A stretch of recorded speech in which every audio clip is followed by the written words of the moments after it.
Hello and welcome to I'm Sorry I Haven't a Clue. You join us for a second visit to the London Coliseum, the home of English National Opera. This fine theatre is found on St Martin's Lane, nestling between the districts of Soho and Covent Garden. Just around the corner is Long Acre, home to the headquarters of the National Association of Second-Hand Car Dealers, who claim a membership of 25,000, although the true figure is probably more than twice that. On the far side of Covent Garden is Bow Street, home of the famous Bow Street Runners, which from 1749 to 1829 won every year's best string bean display. About a short walk from here is the National Portrait Gallery, which has recently courted controversy with several avant-garde works, including a less than flattering portrait of Richard Branson. The Virgin boss has huge yellow teeth, great puffy red lips, and leers menacingly through green eyes under bushy brows. And the picture tries to convey this.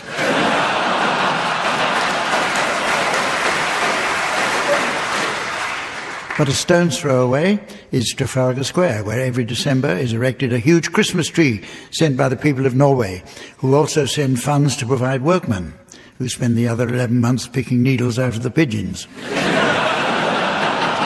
Along the Strand is Coutts Bank, who have for generations handled the finances of the royal family. As a young girl of 7, Queen Elizabeth was visited by the manager of Coutts to discuss a small loan. And after chatting with him, she duly agreed to let him have one. Alongside St Paul's Church, Covent Garden was created the Avenue of the Stars, with plaques commemorating the names of the top 500 most famous British actors and performers. Let's meet numbers 501 to 504. On my left, Barry Fryer and Graham Garden. And on my right, Pembroke Taylor and Stephen Fry. And please welcome a lovely lady who's been scoring professionally for as long as any of us can manage. It's the delightful Samantha.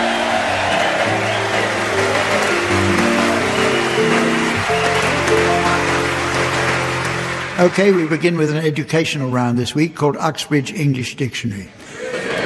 There are those who are ignorant of the difference in meaning between apparently similar terms. For example, there's often confusion about murals and frescoes. Well, those of us who studied classical architecture know that murals are images or representations painted in water or oil-based media directly onto the porous plaster of specifically walls and porticos, whereas frescoes is where I get my potatoes.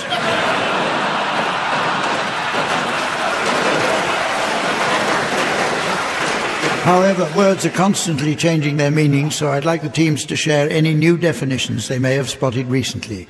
Barry, would you care to start, please? Dialogue, an awful piece of wood. And Stephen? Goodie bag, Jade's mother.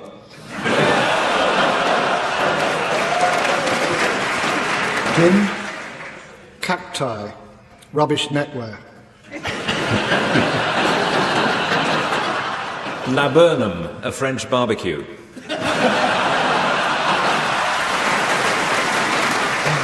Coitus interruptus, deck games on the Titanic.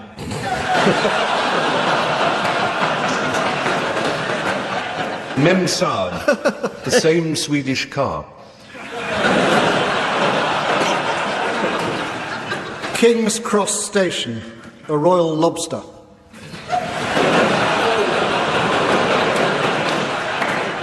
Artistry, history of art.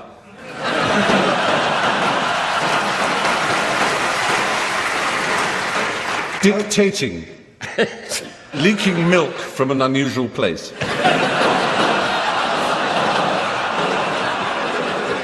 Elevenses, a Welsh bullfighting family.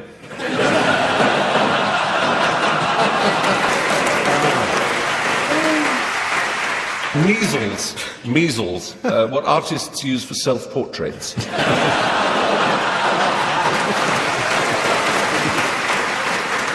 Undeterred, a skid mark.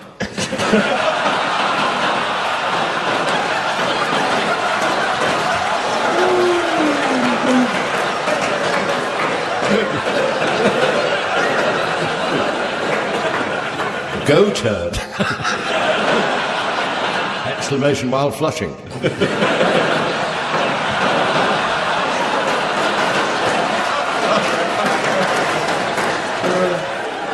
Scar tissue.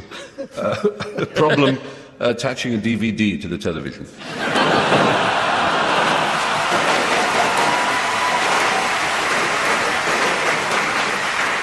The teams are going to perform mimes for us now in the round called Sound Charades. This is based on the old TV favourite Give Us a Clue, in which the players had to mime titles of films or TV shows against the clock. The actors were in total silence while the audience enjoyed themselves noisily. The team's version is a subtle and yet complete reversal of that. The undisputed master of Give Us a Clue was Lionel Blair, who could mime virtually any TV or radio programme. Lionel still does demonstration events and recently guested at the Multi-Faith Conference, improvising his mime of Thoughts for the Day.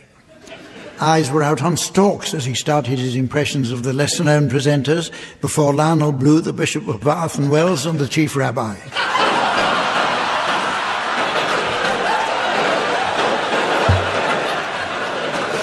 Tim and Stephen, you're to start, please, and your title will shortly be displayed to the audience via the laser display screen.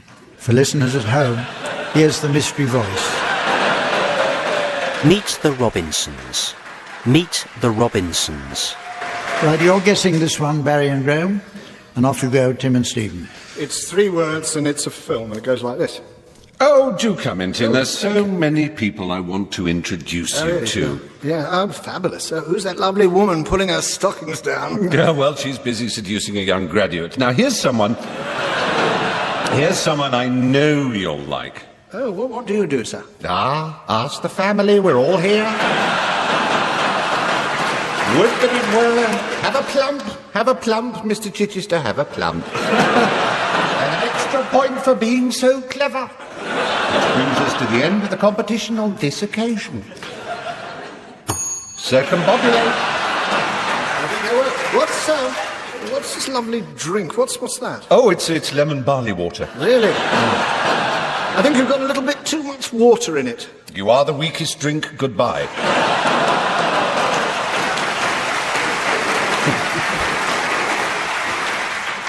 Good heavens. Robinson must be way off course. Yeah. A family of Robinsons. And I think you were being introduced to them all, weren't you? Yes. Meet the family. Or indeed, meet the Robinsons.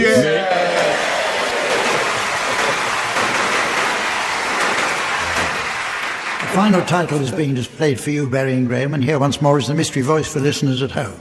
The History of Mr. Polly. The History of Mr. Polly. Well, it's 5 words. 5 words. It's book, film, TV, musical. Basically the musical. Yeah, it's a lot. It's been a lot. Yeah. Right. Here we are. Right.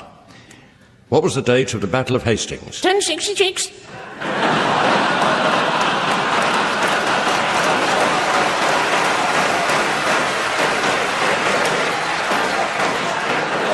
You're nodding, but we'll continue. What year did Queen Victoria come to the throne? 1066. When did World War II break out? 1066. Oh, shut up. The end.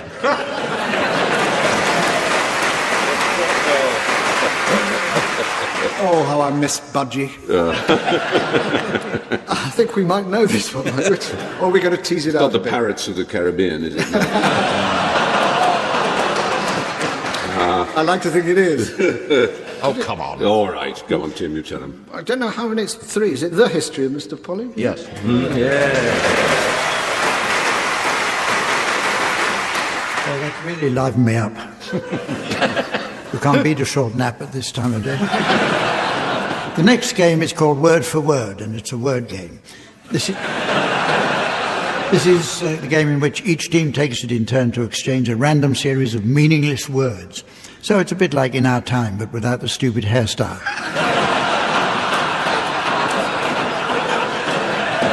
The object here is to prevent the opposing team from being able to make any logical connection, and we'd like to thank Virgin Trains Timetable Department for their kind help in the making of this programme.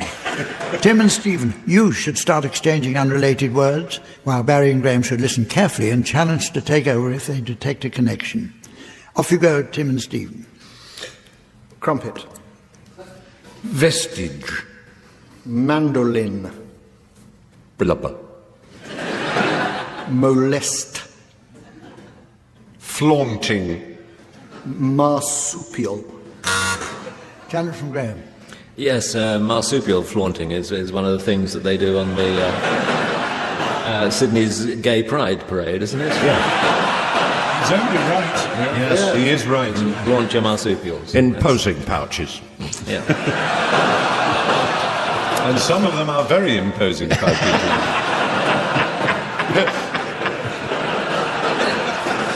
Is that a Joey in your pouch, or are you just pleased to see me?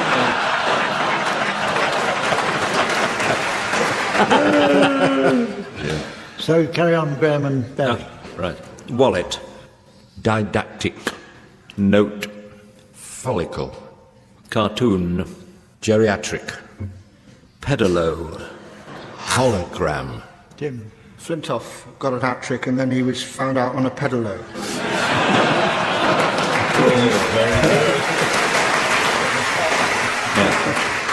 So then Tim and Stephen, you carry on, please. Arrant. Butterfly. Penetrative. Manganese. Bluetooth. Buttock. There's almost nothing that isn't connected to buttocks. That's the one style. Graham, the challenge. Yes, Bluetooth Buttock was a famous Blue pirate. From the Spanish Main. Used to be a rear admiral. Yeah. He invented the Jolly Roger.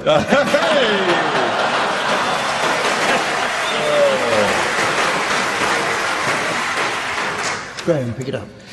Oh, right. Harrow. Incestuous. Tractor. Jocular. Spade. Kangaroo. Tim. Spade kangaroos. You know. All the jump taken out of them, basically.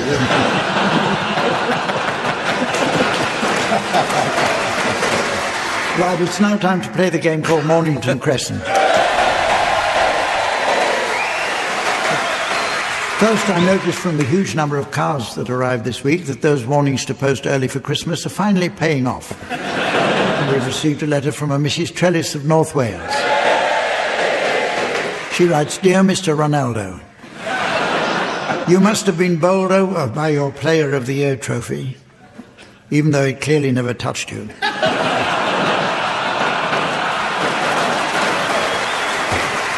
Kind regards, Mrs. Trellis." Okay, on with the game, teams, and today you'll be pitting your wits against a computer, as we've been offered the chance to road test the latest, most sophisticated Mornington Crescent software yet to emerge from Silicon Valley. Her name is Electra, and she's currently running Mortimer's Variation, version 3. Variation 3. Version 3. There is a It's variation. Mortimer's Variation, version 3. Variation Yes, version. I know it's difficult because they both words begin with V. But that's what it's... Oh, start somebody. Shall I start the software, Humph? Holborn Viaduct. Rotherhithe. Parsons Green. That's good, isn't it? Parsons Green. Yeah. Piccadilly. Buckingham Palace Road.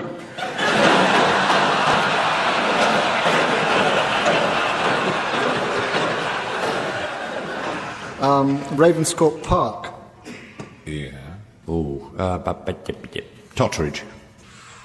Yes. West Hampstead.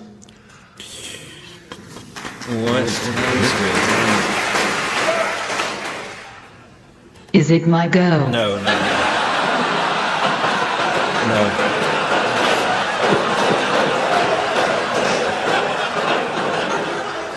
Not Sorry, yet. I shouldn't have said that. No, it's all right. It's all right. Yes, Totteridge and Whetstone. Oh, nice. Nice Yeah. one. Yeah, now it's Go on. your go. Go on. Hang on, I'm thinking. Tottenham Court Road. Oh, right. Damn, that is actually... Don't patronize me. Sorry. Is it me? Yeah, I think Yeah. it is. Sounds like me. Yeah. Cheapside. Definitely you. That's very you, that cheap. Hackney Central. I invoke Mortimer's shift and pass to Camden Parkway. You little bitch. Yeah, that's well, she's done a Mortimer. Who follows that? Oh, Gospel Oak. Yeah, good. Oh, Excellent. can I Well, leave Gospel Oak? Yeah. You're so clever, Stephen. Stevie baby. Stephen, we computers have always seen you as one of us.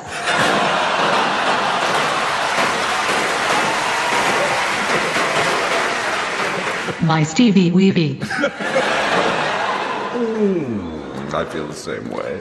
If only you weren't Windows, if you were a Mac. God. Dirty. A dirty man. Okay, London Bridge. Whoa. You bastard.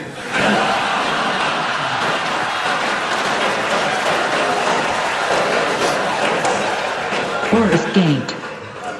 Forest Gate. Forest Gate, that's to Barry. Is it to Barry or No, Tim? it's to me, It's yeah. Tim, yes. Bromley by Bow. Cannon Street. So that takes me... Oh look, isn't that Barry Cryer? I've not previously seen him in color.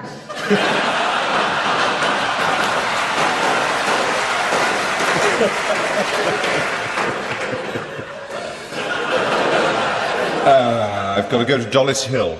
You're so clever, Stephen. Oh, My Stevie Weevy.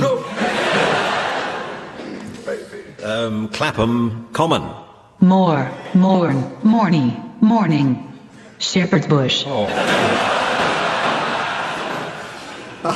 Platts Lane. Platts Lane. Platts Lane. Lane. Yeah. Finchley Road and Frognall. Knight to Bishop 4.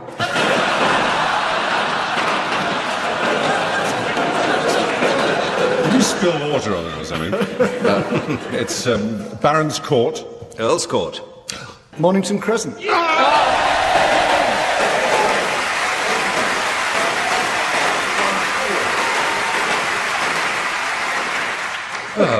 They'll never beat us. Not machines, no. Never. Stevie baby. Our next round takes as its subject the art of love and romance. Now, normally I don't approve of the teams prizing fun out of such a subject. Making love isn't something to be mocked. It's the most tender, beautiful act that money can buy.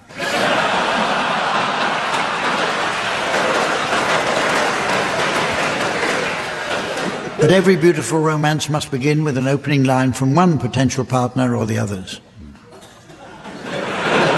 As we're at the London Coliseum today, the teams are going to suggest chat-up lines tailored to suit the world of opera. And Barry, you can start. I'm a Dutchman, fly me. They tell me you'll do anything for a tenner. How's about a quick Fidelia around the back of the ring cycle sheds? I call it the magic flute.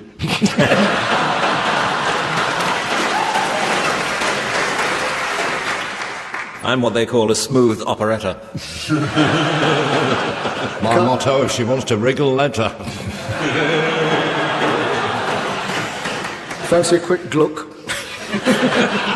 before the fat lady sings. I love a good man-on. You'll find I'm more fun than Tristan, and he's older.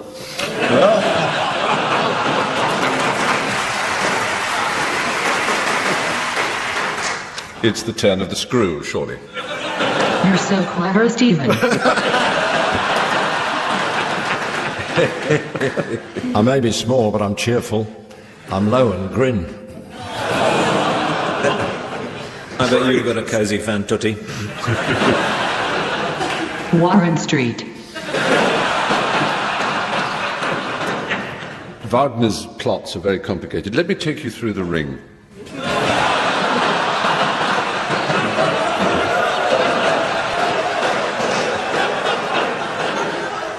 It's music time again. With Swanee Kazoo.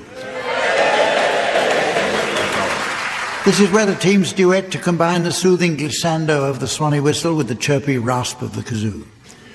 What was once a most unlikely pairing, Swanee and kazoo, now go together as naturally as P's and Q's or ladies in lavatories.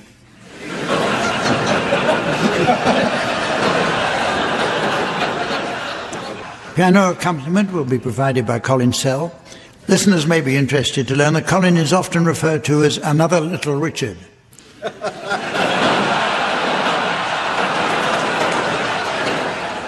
What a cruel thing is rhyming slang. Tim and Stephen, you can start now, and I'd like you to provide us with a rendition of Goodness Gracious Me to feature Stephen Fry on the kazoo and Tim Brooke-Taylor on the Swanee whistle.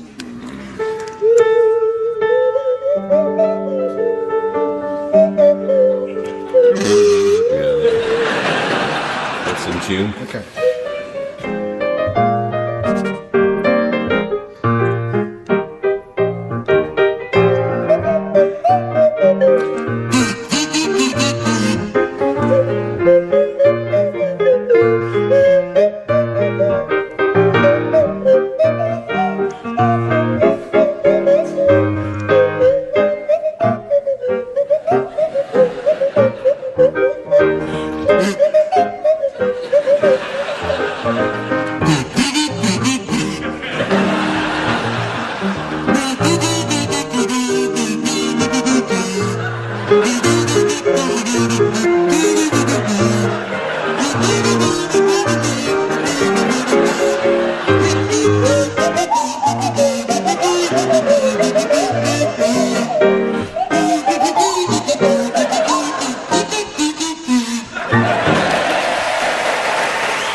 And now, Barry and Graham, I'd like you to provide us with a rendition of It Don't Mean a Thing If It Ain't Got That Swing, to feature Barry Cryer on the kazoo and Graham Garden on the Swanee whistle.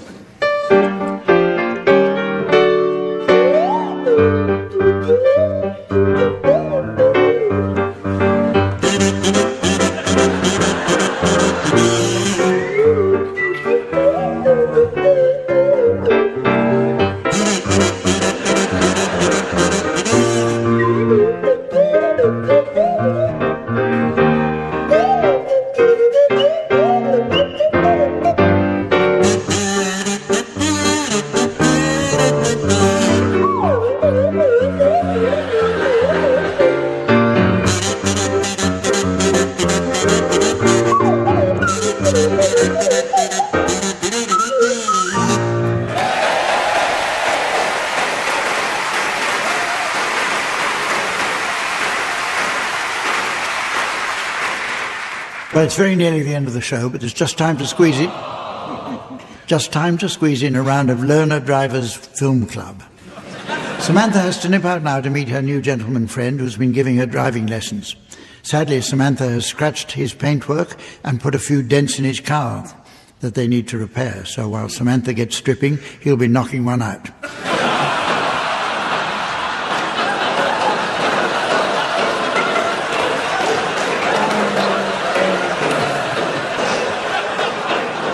OK, teams, your suggestions, please, of films likely to be popular with an audience of learner drivers. Low Bridge over the River Kwai. The Break Fast Club. Gone with the Windscreen. Fried green tomatoes at the emergency stop cafe. They died with their boots open. White men can't jump the lights. The Good, the Bad and the Skoda. The Pelican Crossing Brief. Indiana Jones and the Raiders of the Lost Skoda. Stop or my mum will shoot forwards. The Maltese Skoda. Bring me the headlight, Alfredo Garcia.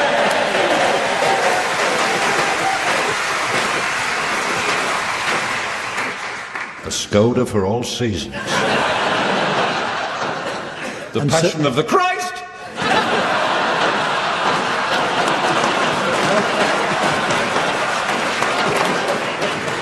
Forest Sump. Start, key and clutch.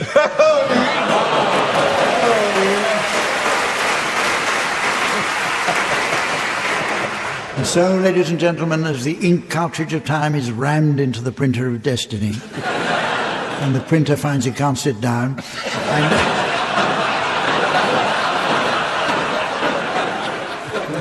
I notice it's the end of the show. So from the team, Samantha, myself, and our fine audience at the London Coliseum, it's goodbye.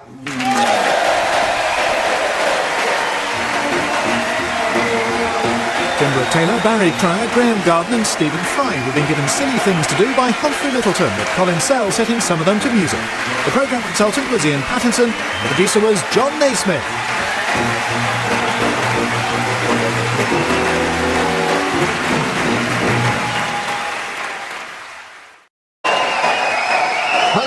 Welcome to I'm Sorry I Haven't a Clue. You join us this week on our visit to historic Colchester in the fine county of Essex.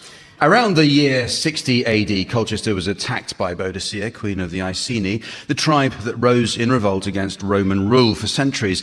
She's been known as Boadicea, but a group of Cambridge linguists recently insisted, from a study of Proto-Celtic languages, that Boadicea must be pronounced Boudica. What a bunch of tockers.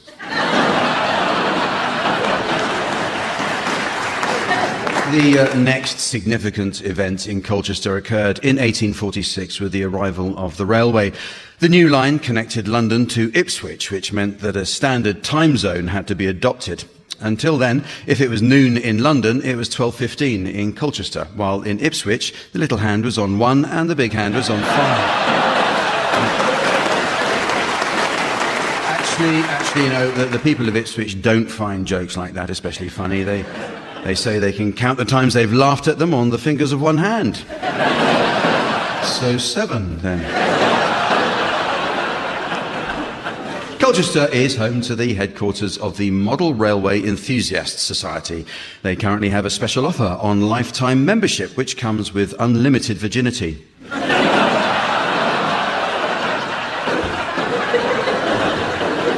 The curator of Colchester's Roman Life Museum, Arthur Williams, insists on living like a Roman, has changed his name to Artus Villius, and even talks to his family and tells jokes only in Latin. Sado. Sadas, Sadat, Sadamus, Sadant. But he's not alone here in telling 2,000-year-old jokes. Let's meet the teams. On my left, Barry Cryer and Tony Hawks. And on my right, Pembroke Taylor and Pippa Evans. And taking her place at the desk next to me, please welcome our scorer, the ever-delightful Samantha.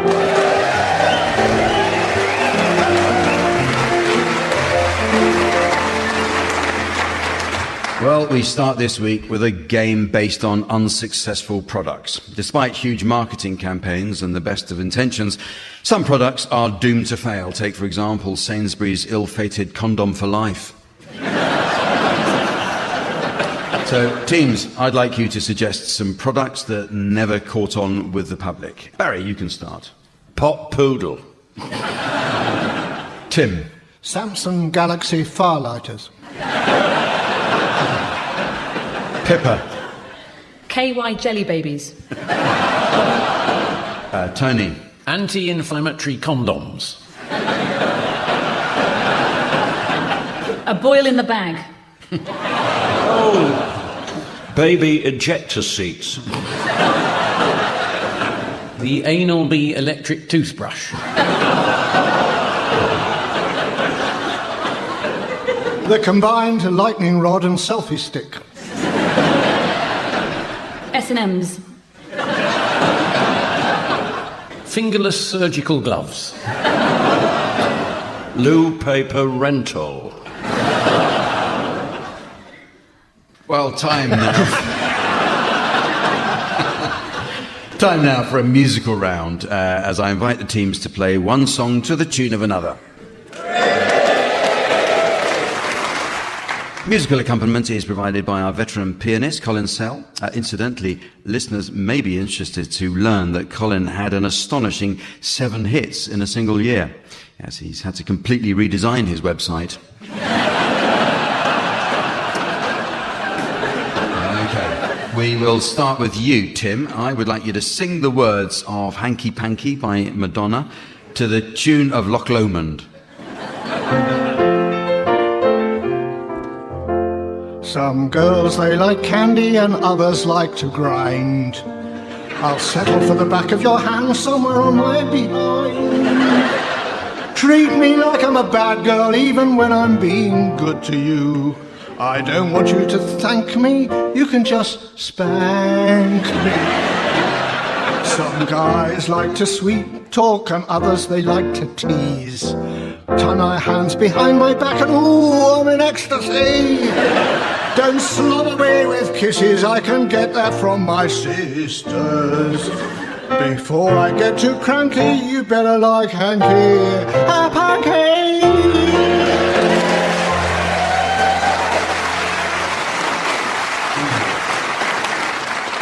Barry, you're next, please. I'd like you to sing the words of your pink toothbrush to the tune of On the Street Where You Live.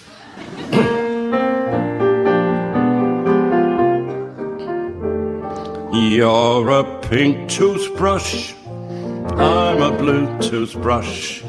Have we met somewhere before? You're a pink toothbrush, and I think, toothbrush, that we met by the bathroom door. Glad to meet, toothbrush.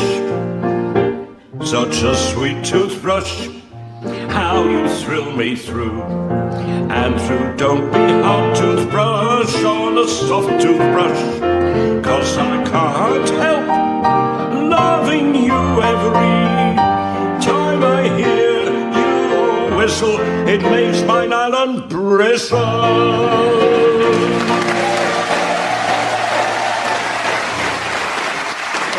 Barry Krause, that's marvellous how you can still get up to those high notes. The trouble is, you can't remember what he went up there for. Your turn, Pippa. I'd like you to sing the words of Combine Harvester by the Wurzels to the tune of Somewhere Over the Rainbow.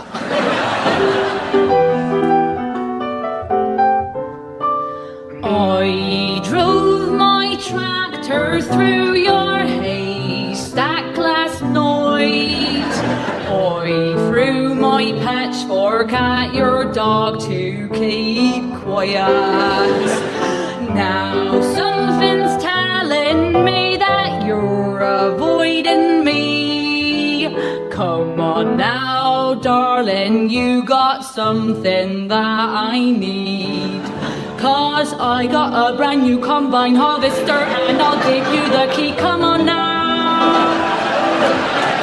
Let's get together in perfect harmony. I got 20 acres and you got 43. Now I got a brand new combine harvester and I'll give you the key now.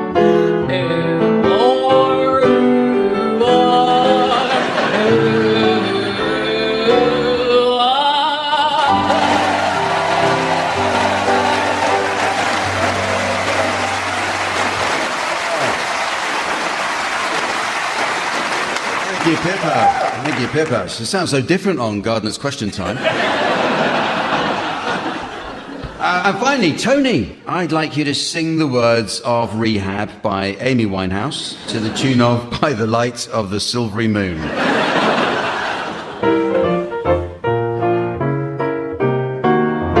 They tried to make me go to rehab. I said, no, no, no. Yes, I've been black, but when I come back, you'll know, no. No, I ain't got the time. And if my daddy thinks I'm fine, he tried to make me go to rehab, I won't go. Tony. Well, The next game is called Word for Word, and it's all about words. The Matua tribe in Equatorial New Guinea have no word for no, although, interestingly, the Matua women have 49 words for headache. In this game, each team attempts to exchange unrelated words while the opposing team tries to spot a connection. So Tim and Pippa, you can start exchanging your words, while Barry and Tony, you should challenge to take over play if you think you've spotted a connection. Off you go, please, Tim and Pippa. Dustbin. Gyrate. Crumpet. Fisherman's friend. Buttock. Tim, you noticed the connection there between fisherman's friend and buttock. But call me Tony. Yeah. I agree. If I may, Tony? You wouldn't have a fisherman's friend without buttocks. So, you'd kind of say, no, I don't want you as my friend. So there's a kind of connection there. That's a sort of a negative connection, though, that you wouldn't have a fisherman's friend. It is. Yeah, fortunately, it was Tim that challenged. Yes.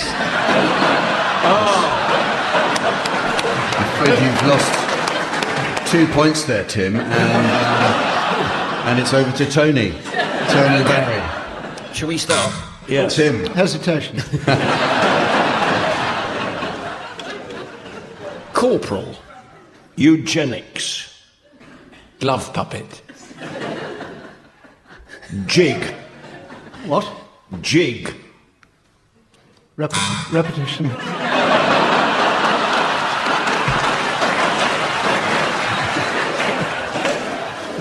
Your challenge is repetition, was it? I think you tricked them into that. So it's over to you, Tony and Barry. Abacus. Thrusting. B-Day. Blunder. Coria. Tim. I once had a thrusting B-Day blunder, and I don't really want to talk about it. Well, oh, goodness. Oh. Now, that gong tells me that I have successfully come up with a way of ending that game.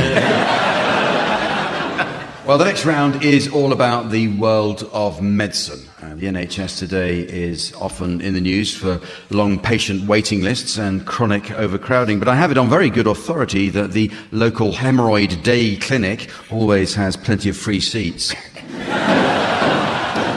In this round, one team has developed an obscure condition which the other team should attempt to diagnose. And we'll start with you, Tim and Pippa.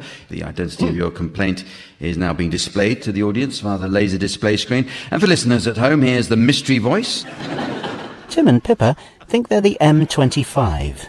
Tim and Pippa think they're the M25. Off you go, Tim and Pippa. Hello. Hello, good morning. What seems to be the problem? Is it cold in here? It's probably just me. I've got terrible circulation. And I'm a bit worried about my shoulders. Oh, goodness. Yeah, Tim, they're very hard. Yeah. I'm always close to a breakdown. Nice bollards, Tim. Thanks. I think you're suffering under the apprehension that you believe you are a motorway. Yes. Oh.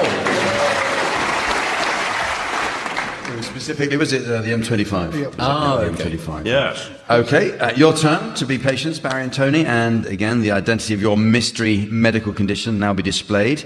And here is the mystery voice for listeners at home. Barry and Tony think they're cats. Barry and Tony think they're cats. Do come in. Welcome to you. Hello. I'll go to the doctors a lot. Hello. What seems to be the trouble? Well,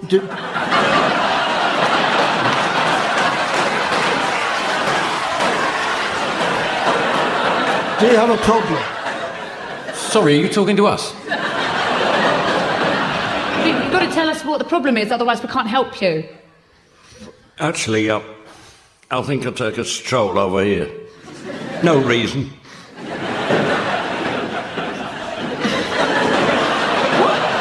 What is the matter with you? What is the problem?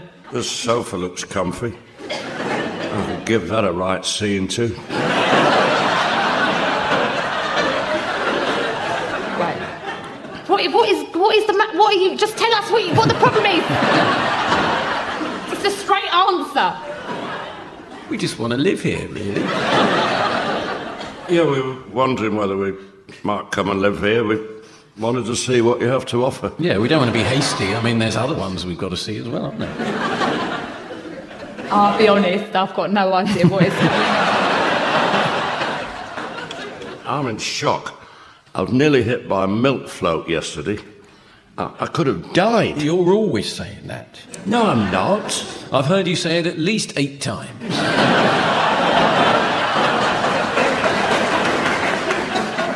Oh, wait a minute. Have you got any milk? I think I know it. Well, that's pretty lucky. 8 out of 10 places never have any milk. Do you think you're cats?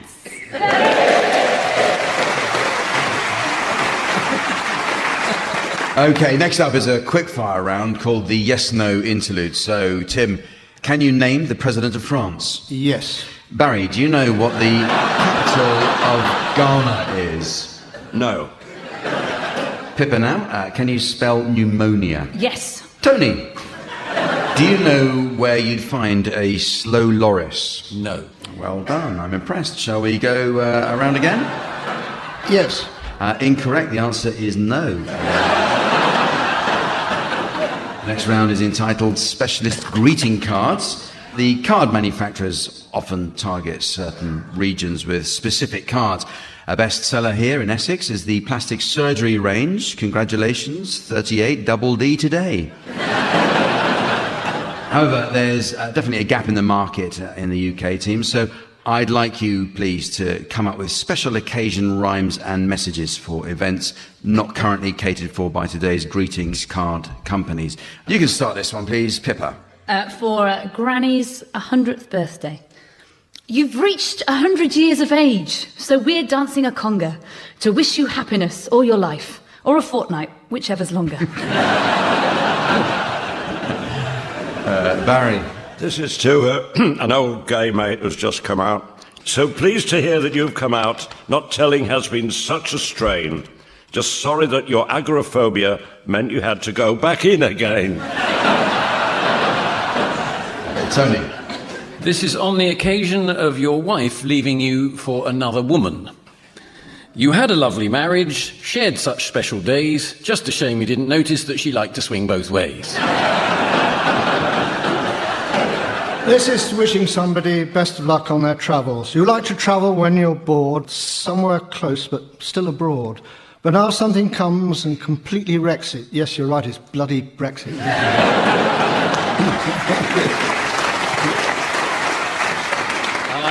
This is congratulations on starting a media studies degree course. Your future's sorted. 3 whole years of study and enjoyment, then £50,000 of debt and long-term unemployment. This is congratulations on becoming a cyclist. Roses are red, and if the traffic lights are, just ignore them. On moving to the flat below Brian Blessed. Silent night, holy night, Gordon's alive! That gave you a fright. Commiserations card to somebody losing their BHS pension. Oh, God. It's not just you that's losing lots. What about me, I mean? Right now, I'm down to my last 3 yachts. Yours ever, Philip Green. This is on the occasion of leaving Eastern Europe for a new job in England. Surely there is nothing now, your new life to obstruct. Oh, dearie me, there's Brexit. Now you're really... Actually, I'm not going to finish this. On losing a winning lottery ticket. I hear you lost your ticket on that night we went out boozing. It brings a tear when I think of the money that you're losing. I'll see you when I'm back from the Bahamas, where I'm cruising. This is to the owner of a sick cat. Your pussycat's been poisoned. What a dreadful thing to happen. At least he knows now not to use my flower beds to crap on.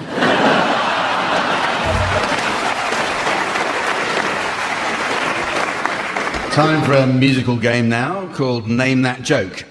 Musical accompaniment will be provided by Colin Sell. Colin tells us he's recently been trying to put together a 5-piece, and when that's done, he says he'll try a more challenging jigsaw.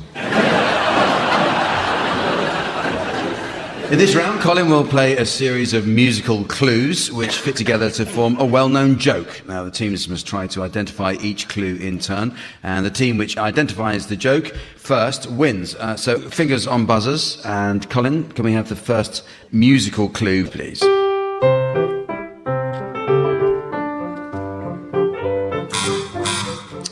Tim. How much is that doggy in the window? It was, I think. Yeah.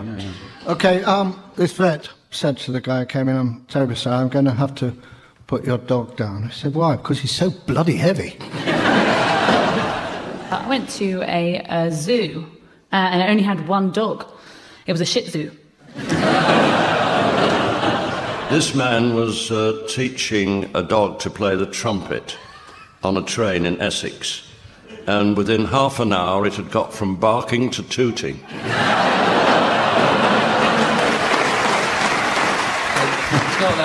I think it's the joke about the dog that's in the second-hand shop, and this man is wandering round, and as he goes past this dog, the dog says, "Hello, mate, how you doing?" The bloke can't believe it, and the dog says, don't me, I can talk, don't get fazed by it. I'm an exceptional dog, I shouldn't really be here. I used to work in Colombia, I was a sniffer dog, I've busted some of the biggest drug rings that have been going. Then I gave that up because I wanted to give a little bit back, and I came over here and I worked as a guide dog for the blind, and then sadly, my owner died, and now I'm here. Bloke says, "This is incredible." Goes up to the guy that runs the shop, says, "Is that dog for sale?" Bloke says, "Yes." He says, "How much?" He says, "It's a tenner." He says, "A tenner for a dog like that? How can it be so cheap?" He says, "Because he's a bloody liar, hasn't done any of those things."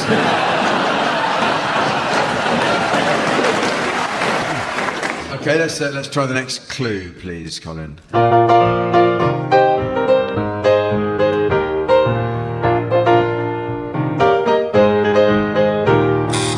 Barry. Is that sexual healing? Nothing to do with the round. I was just talking about earlier. No, not that was sexual healing, wasn't it, Colin? An older couple, and she said to him, "Let's go upstairs and make love." He said, "I can't do both."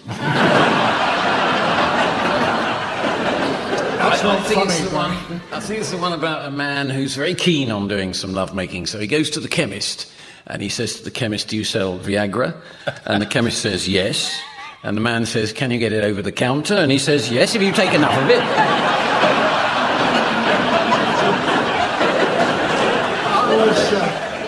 I was making love to my wife the other night when she said, "Go on, say dirty things to me." I said, "Bath, kitchen, living room." Give old guys Viagra in old people's homes, it stops them rolling out of bed. What are the 3 words a woman doesn't want to hear when she's making love? I don't know. Honey, I'm home. Okay, thank you for those. We'll go on to the next clue to the joke that we're trying to get to.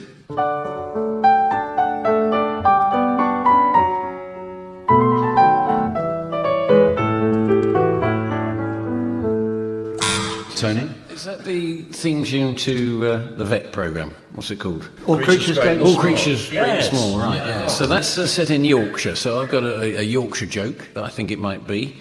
A man takes his cat to the vet. And he says to the vet, he says, "Hey up, lad, I need to talk to thee about my cat." And the vet says, "Is this a Tom?" And he says, "No, I brought it with us."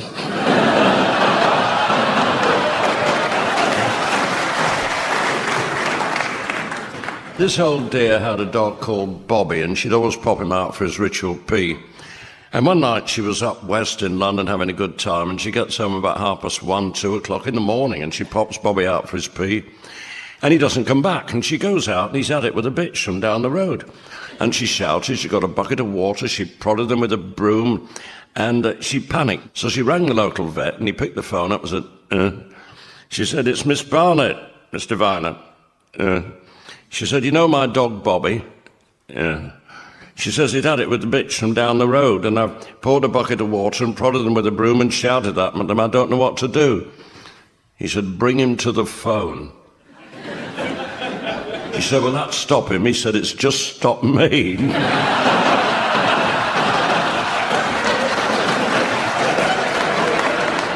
Well, in fact, Barry, you've won that round. You've connected the 3 clues to Dog, the Making Love and the Vet. So, well, it's very nearly the end of the show, but there is just time for a quick round of Essex Film Club. Samantha tells me she's a fan of all things Essex and recently spent an enjoyable day in Clacton helping a gentleman friend set up his world-famous seafood stall. She says you simply can't beat the sight of his huge, freshly washed mussels, or indeed the salty aftertaste of his award-winning winkle.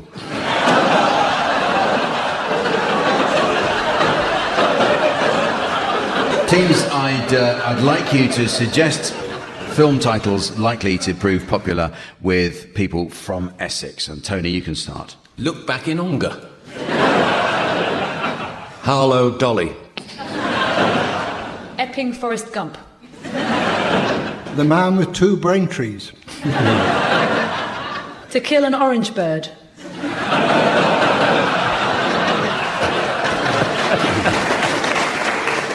Bring me the sunbed of Alfredo Garcia. Pulp Frinton. All's well at Chigwell. The Vajazzle Singer. Chavatar.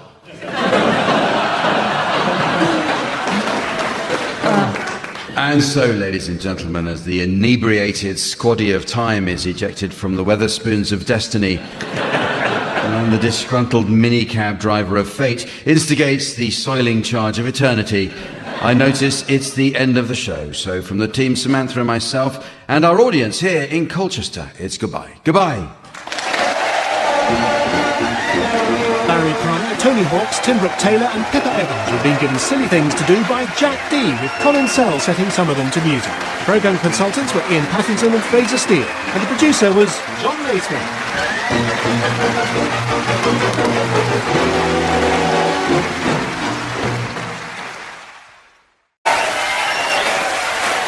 And welcome to I'm Sorry I Haven't a Clue. You join us today on a second visit to Aylesbury, the town known to locals as the Acapulco of Buckinghamshire. Because it makes them want to throw themselves off a cliff. The aviation pioneer Geoffrey de Havilland was born here and in 1908 decided to design and build an aeroplane. De Havilland spent 2 years trying to teach himself to fly, which was what convinced him he needed an aeroplane. De Havilland went on to found his own military aircraft factory and during World War II offered the RAF his new Mosquito bomber, but they said they were more interested in bombing Germans.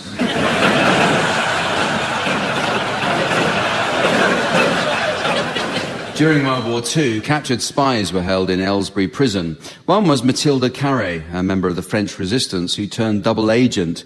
Specialising in sabotage, Carré was codenamed the Cat because, rather like a cat in the dead of night, she liked to have noisy sex behind the dustbins.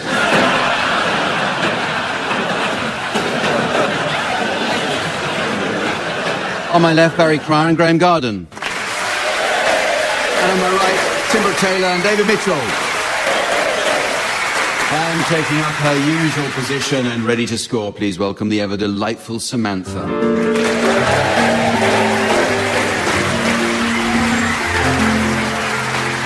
Okay, well, we start today with an educational round called Uxbridge English Dictionary. The English language has borrowed many foreign words which appear to be interchangeable, but this isn't always true. For example, many people don't know the technical difference between broccoli and calabrese. Well, speaking as someone who trained as a professional chef, I can tell you that calabrese refers to the green-leafed sprouting variety of Brassica oleracea italica, which is often lightly steamed to accompany pasta dishes, whereas broccoli is between Lewisham and Catford.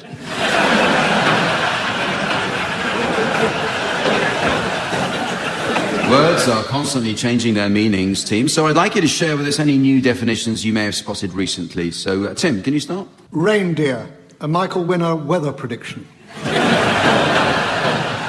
Graham. Eyeglasses, a set of goblets made by Apple. Harry. Quick, noise made by a dyslexic duck. David. Tuber. Someone who makes tubes. Eyesore. A carpentry tool made by Apple. Whiff. Noise made by a dyslexic dog. Buttonhole. One of the more uncomfortable body waxes.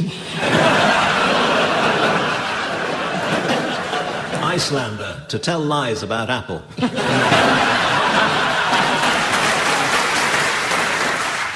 Homophobic.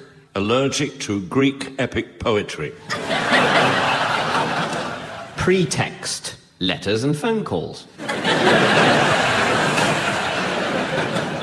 Hormone. Professional fake orgasm.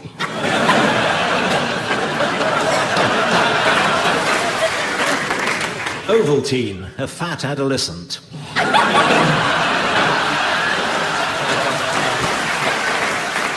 Bungalow. Small building used for Berlusconi parties. Plain song. Eviva España on landing. Candid. Past tense of can do. Testicle. A boatmaker's first attempt at a coracle.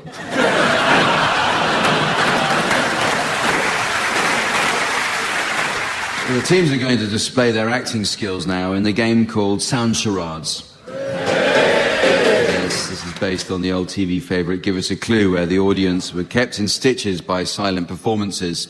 The team's version is a neat reversal of that.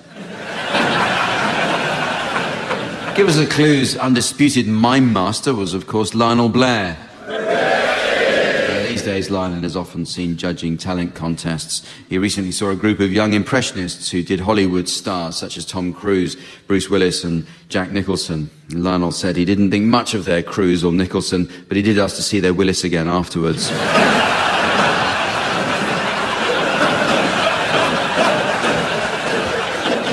Tim and David, you're to start, please, and your title will shortly be displayed to the audience via the laser display screen. And for listeners at home, here's the mystery voice. Cool Hand Luke. Cool Hand Luke. So you'll be guessing this one, Barry and Graham. Off you go, Tim and David. There's 3 words, and it's a film, and it goes like this. Good morning, Dr. Skywalker.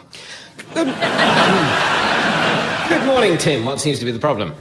Well, it's a little embarrassing. I've experienced quite a bit of discomfort in the downstairs department. Okay, well, slip your underpants off and we'll have a look, shall we? I'll just pop this glove on. Now, let me see. Does this hurt? Oh, my goodness. Oh, dear. I am sorry. It's actually made of metal. The original was cut off by my father. Long story. I'll just warm it under the tap. The end.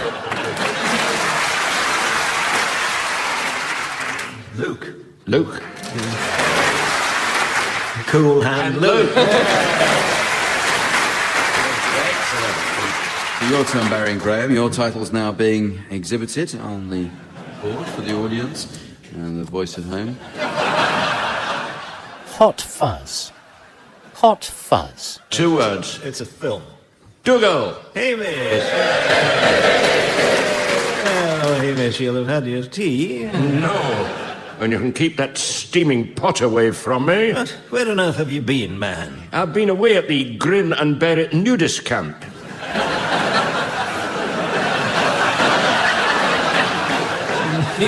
Nudist camp, do they still have those? They do in my world. It was a complimentary weekend. Oh, complimentary? Well, some of them were. And, tell me, old friend, did you have a grand old time? No, I did not. And shall I tell you why? No. Well, I'll tell you anyway. At dinner the very first night, Big Tam the waiter had a mishap while serving the cock-a-leaky soup. Oh, I see where this is going. So did I, but too late. A full tureen of boiling broth dumped right in my lap. Jings, that could have resulted in... Believe me, it did. Oh, goodbye. Goodbye. 2 words? 2 words. Yes. To nude soup. Very close. What state was the soup in? Well, it was a little bit worried, but not completely.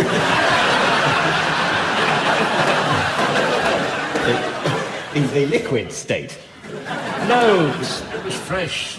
Soup coming straight out of the kitchen. Yeah. Hot groin. Oh, I can't believe this. Hot private. Hot. Time's up. Hot fuzz. No, I have it written down. Sorry, I confused you there, didn't I? We move on to a round about etiquette now, and specifically the advice given to young wives in the early 20th century. And we're looking at the 1930s when the social season dictated that young ladies would be presented at court for the monarch's coming out balls. George V employed someone to tuck them back in for him. Okay, so I brought with me a selection of genuine advice for young wives taken from a 1930s etiquette book, certain parts of which have been removed, and your job, teams, is to fill in the missing sections. Okay, so do, above everything, eliminate from your vocabulary that objectionable phrase.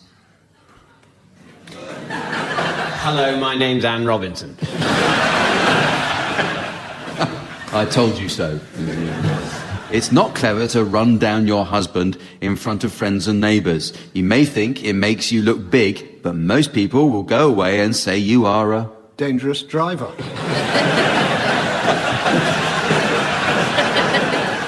She says you are a cat. Oh. Don't imagine for a moment that backbiting impresses anyone who prefers the missionary position. Who matters. It is always a wife's duty to look at the ceiling. To look her best. When your husband arrives home, give him a cheery welcome so that he is not suspicious. Glad to be back.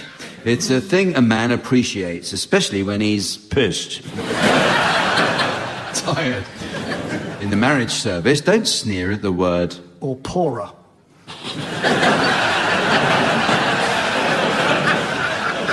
Obey.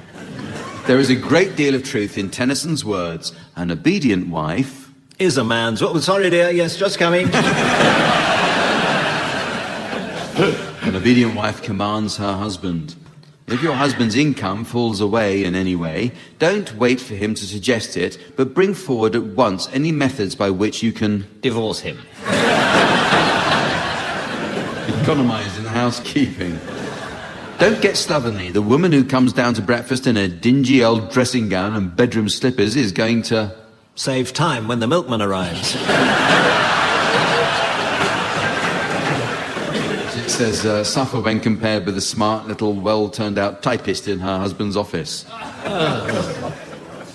Don't forget that very true remark that while face powder may catch a man... Oxo gives a meal man appeal. Almost. Baking powder is the stuff to hold him. Your steamed puddings may be excellent, but that is no reason why your husband or family should see you wandering about without a bra.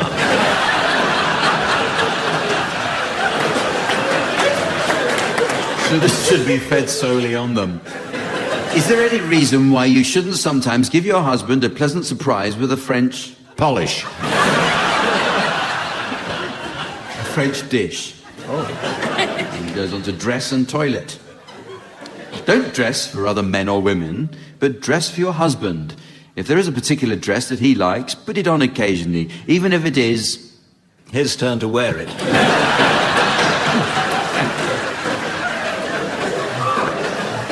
Even if it is out of fashion.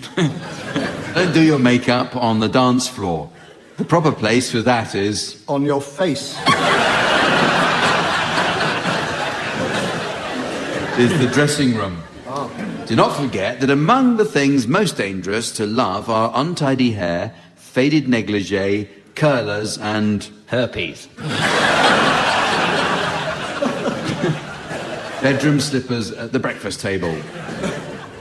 There is one great difference between a husband and a wife. If a husband starts a row, he will allow himself to say his mind pretty freely, but when he has said it, it is said and done with. The wife, on the other hand, has breasts and a vagina.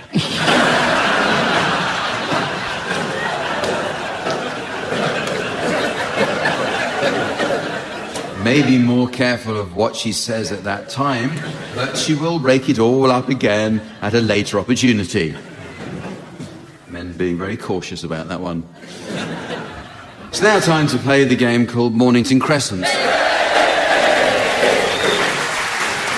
But first we have our correspondence spot. Now, we can't reply to all the letters we receive from listeners every week because we don't read any of them. Well, I did see this one. It's from a Mrs. Trellis of North Wales. And she writes, "Dear teams, when I noticed in the Radio Times that your show was back, there were 3 big ticks next to the listing, so I sprayed them with DDT. Yours, etc., Mrs. Trellis." Well, this week we'll be playing the Cockney version of the game made popular in London's East End. So remember, teams, positional play is illegal on any given diagonal, and each move must be preceded by the official rhyming slang. Right. Okay, so Tim, you can start. I'll start with the William and Kate, Notting Hill Gate. Michael Caine, Chancery Lane. Good. Portaloo, Waterloo. Oh, does that count as given? No, it's not given. No, that was but it's obviously past. And it's not really a diagonal either. Clickety-click, Hackney Wick. Very good. Julie Birchall, Barking.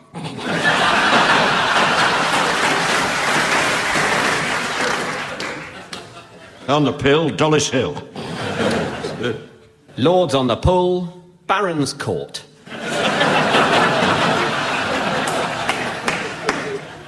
On its own, Vauxhall.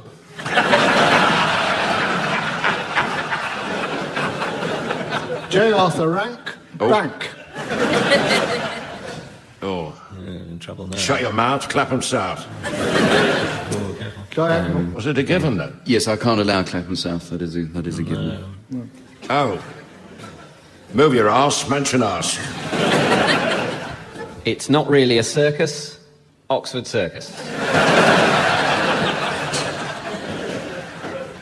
Doctor's orders, Turnham Green. I'm a busy bee, Heathrow Terminals 1, 2 and 3.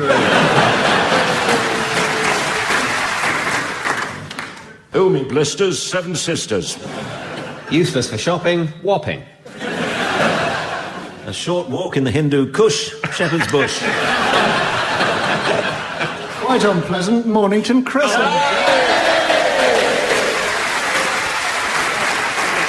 The next round is all about famous people. I have to admit that when I first got into show business, I was overawed to meet my comedy heroes in person. I once found myself in a room with Tommy Cooper, Eric Morecambe, Woody Allen and Tim Brooke Taylor. To put that in perspective, if you were, say, a science student, that would be like meeting Aristotle, Galileo, Isaac Newton and Tim Brooke Taylor.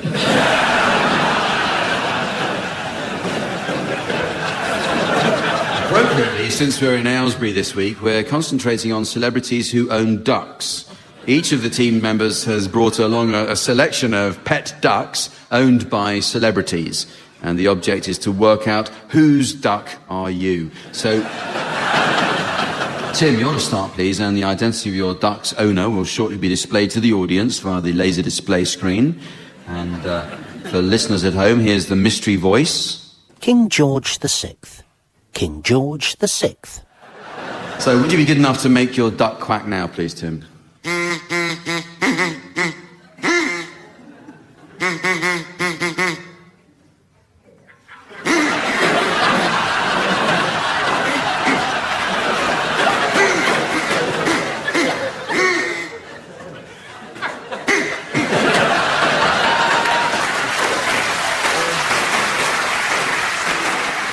There was a degree of hesitation there. Is it the King's Duck? King George. King George the Sixth. Correct. Yes.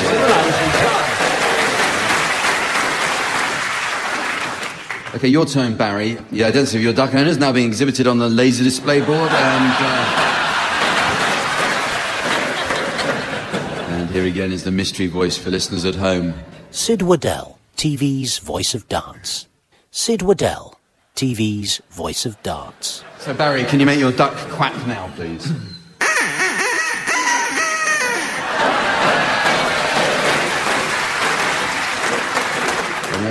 Could you do it again, please, Barry?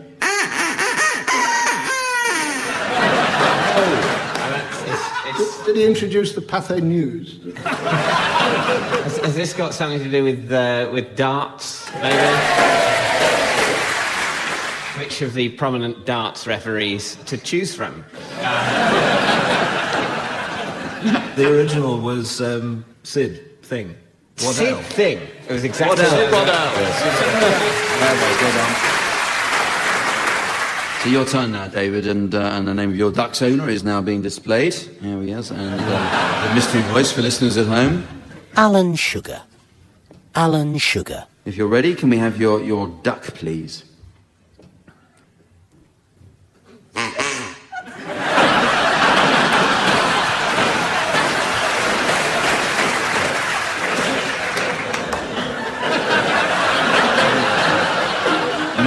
Marcel, losing the plot. Sieg Heil? Will you do it again? Of course. Hello. Leslie Phillips. It's sort of less of a warm greeting. Who says piss off, then? Well, Gordon Ramsay. Alan Sugar. And finally, Graham, the identity of your duck's owner is now being displayed. Here once the mystery voice. Barry Cryer. Barry Cryer. So, Graham, when you're ready, can we please hear your duck?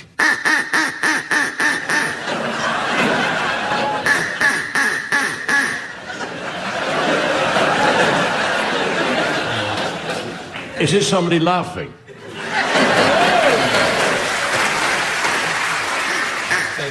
Tommy Cooper.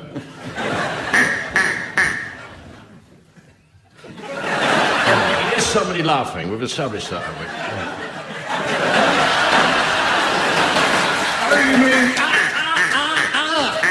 Barry Cryer.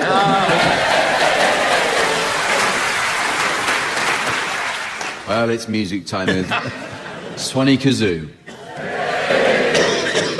This is where the teams duet to combine the velvety smooth Swanee whistle with the raucous rasp of the kazoo. Once considered an odd combination, the two instruments now make a partnership as obvious as Samson and Delilah. Musical accompaniment will be provided by Colin Sell. Now, you might be interested to learn that Colin is touring his Liszt recitals this week. He's doing from Large White Loaf through to Toilet Rolls. Tim and David, you can start, and I'd like you to provide us with a rendition of It Don't Mean a Thing If It Ain't Got That Swing, to feature David Mitchell on the kazoo and Tim Brooke Taylor on the Swanee whistle.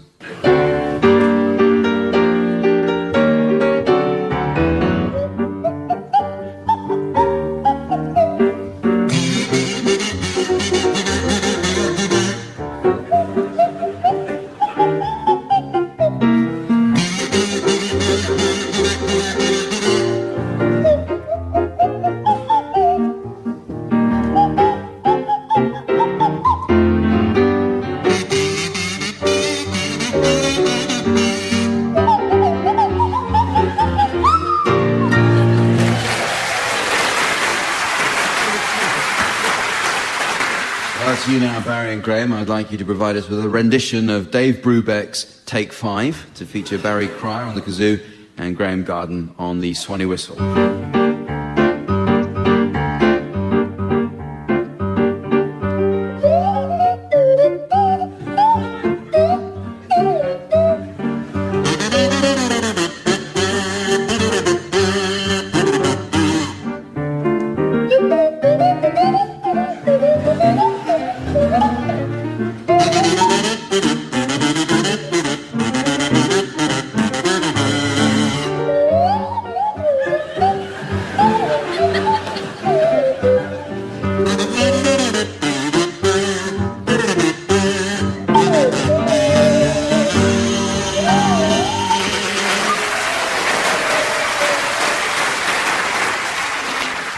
Okay, isn't it terrible the way older listeners are patronised these days?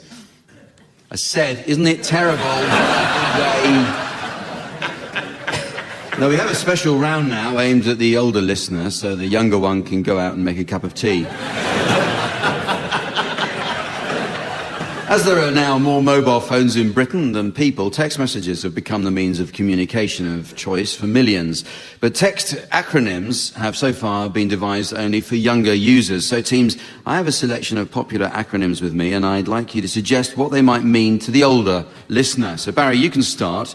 What does this stand for? OMG. Oh, my gout. It's meant to be oh my God, of course. David, how about this? TBC.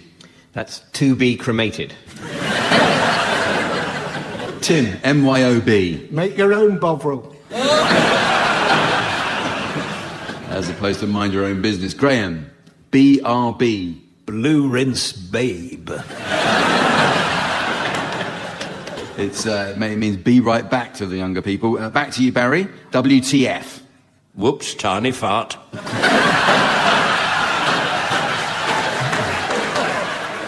She actually stands for what the heck. David, R&R. Rheumatic and racist.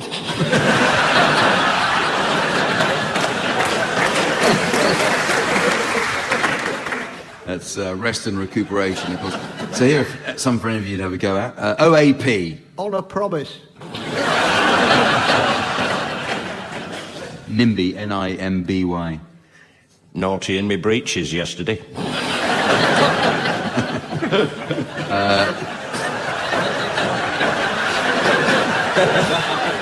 WYSIWYG, WYSIWYG. It's what you see is, where have you gone? That's what you see is what you get, of course. BFF. Bedpan frighteningly full.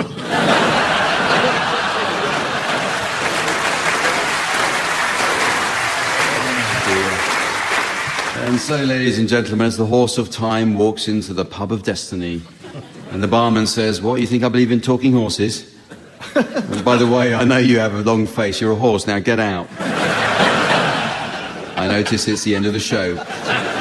So, from the teams, Samantha, myself, and our audience here in Aylesbury, it's goodbye. Goodbye.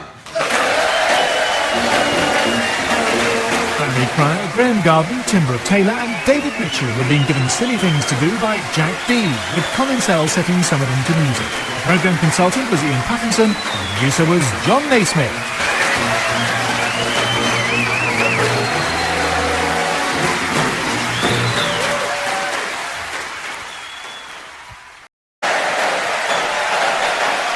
Hello and welcome to I'm Sorry I Haven't a Clue. You join us this week on our visit to the historic city of Leicester. In 2012, the remains of Richard III were discovered under a Leicester City Council car park. The excavation revealed that sometime after he died at the Battle of Bosworth, Richard's body was dumped there without ceremony. DNA samples have helped trace his descendants, who've been fined for fly tipping.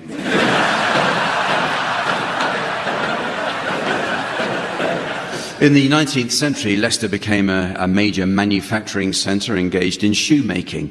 In 1855, the city's mayor boasted that Leicester had more people making shoes than the rest of Britain put together. Historians now agree that was a lot of cobblers. But obviously, a lot of these jokes are for a dare, you know. Around the turn of the 20th century, the Leicester-based writer James Arnold decided to produce a book called 100 Things to Do Before You Die. On its publication in 1912, most of his readers missed out on 99 of them, as the first thing on the list was to take a luxury cruise to New York aboard an unsinkable ocean liner.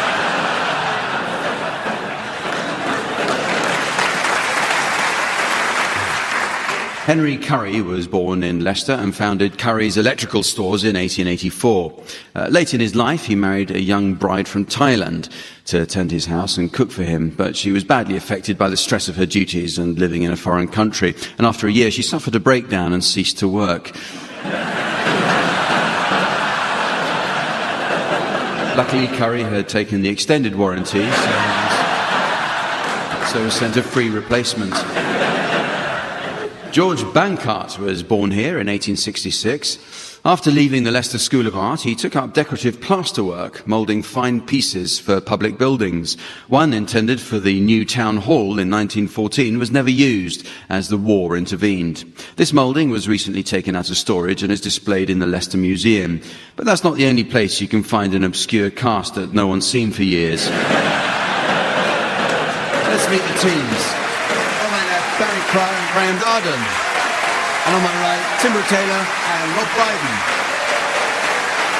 And please welcome the lovely lady who lends a hand when the team's points are on the up, our scorer, the delightful Samantha.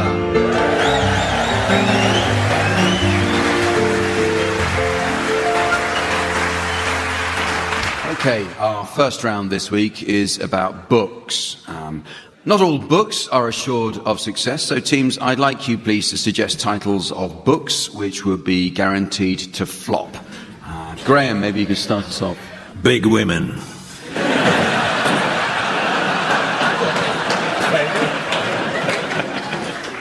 Rob? Bridget Jones's Diarrhea. Tim? 50 Shades of Gravy.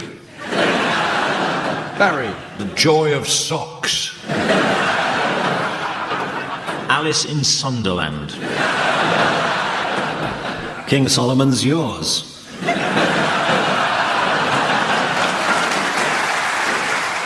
The Great Catsby. Brave New World of Leather. The Old Man and the CRB.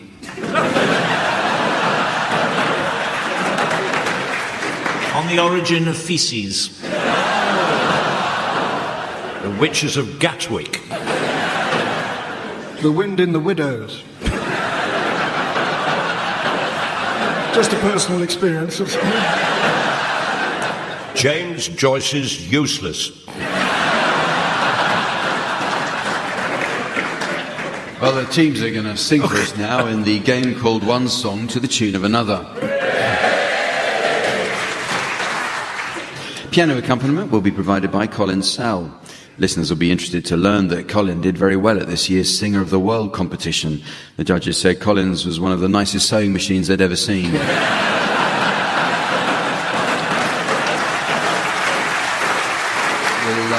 So we'll start with you, Barry. I'd like you to sing the words of Hit Me With Your Rhythm Stick to the tune of The Girl from Ipanema.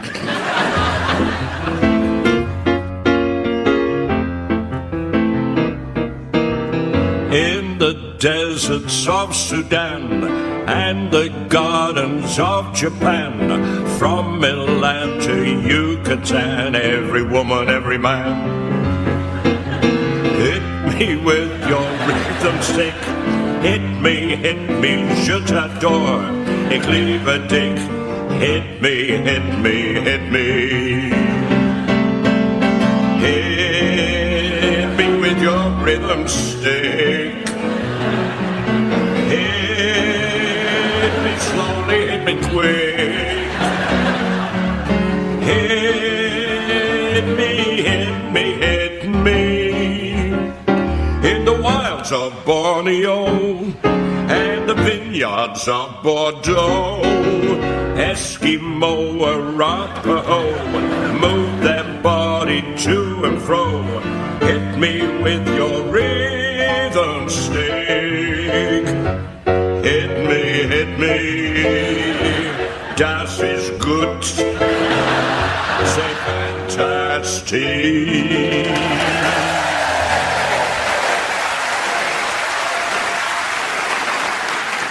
So you now, Tim, I'd like you to sing the words of Gordon is a Moron to the tune of Lily Marlene.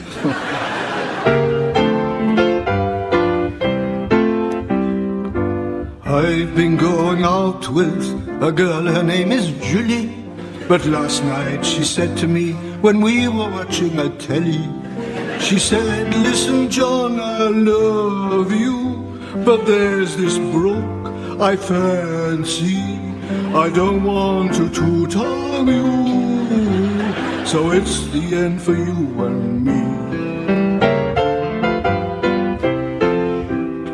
Who's the this bloke, I asked her. Gordon, she replied. Not that puff, I said dismayed. Yes, but he's no puff, she cried. I know he's a moron. Gordon is a moron. Gordon is a moron. Gordon is a moron. But I know he's a moron. Gordon is a moron.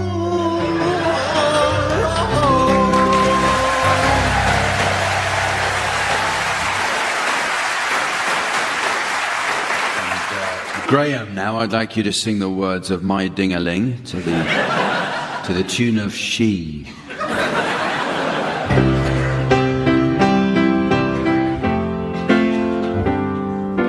When I was a little bitty boy, my grandma bought me a cute little toy, 2 silver bells on a string.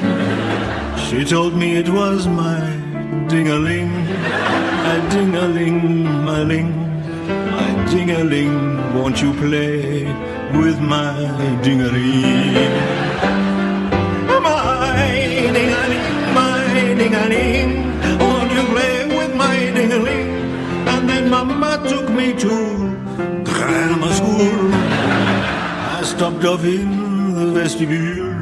Every time that bell would ring, I'd take out my ding-a-ling, my ding-a-ling, my ding-a-ling.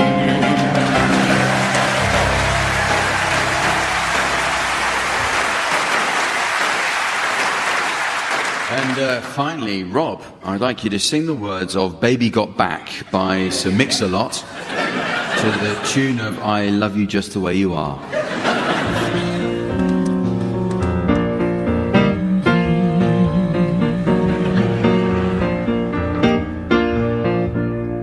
I like big butts, I cannot lie. You other brothers can't deny. When a girl walks in with a nitty-bitty waist and a round thing in your face, you get sprung, wanna pull up tough, 'cause you notice that butt was stuffed. Ooh, deep in the jeans she's wearing, I'm hooked, and I can't stop staring.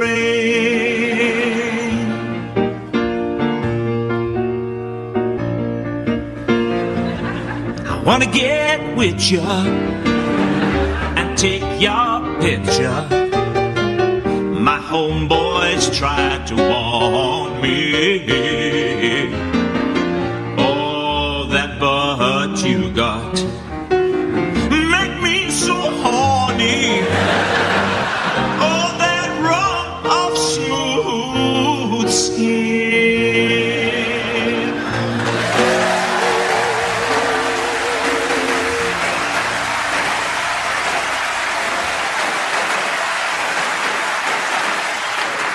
Thank you, Rob. You had the people of Leicester screaming then. Well, up next is the word-for-word game, and it's a game where each team takes it in turn to exchange a series of words which should have no known connection whatsoever. This game is highly amusing, would be a good example. Okay, I'd like you to start us off exchanging unconnected words, please, Tim and Rob. Barry and Graham, you should listen out and challenge to take over play if you spot a connection. Off you go, Tim and Rob. Umbrella. Refectory. Stand.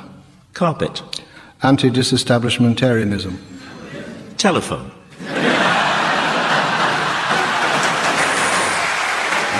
Barry is... One of the first words spoken on the telephone when it was invented. Yeah. Anti-disestablishmentarianism.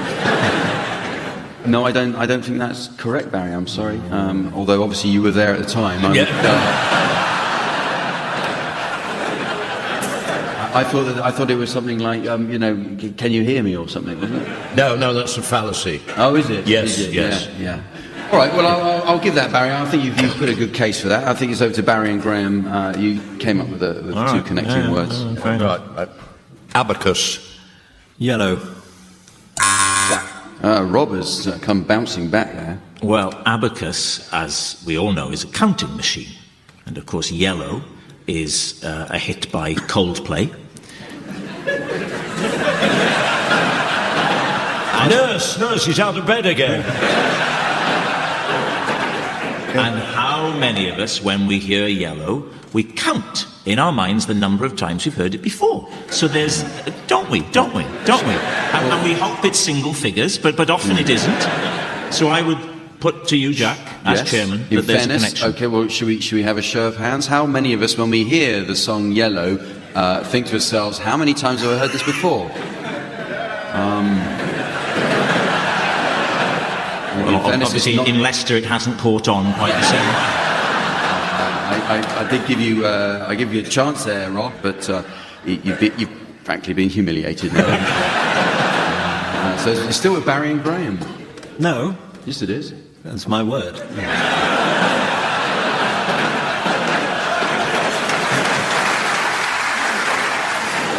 Witch. Rectangle. Egg. Rob. The shape of a witch's hat is a triangle. Carry on.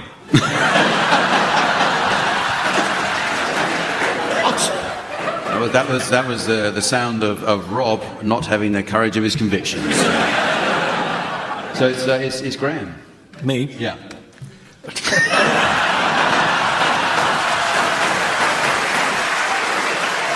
Who? Tickle. Funicular. Duck. Jockstrap. Green. I think we've all at one stage or another worn a green jockstrap.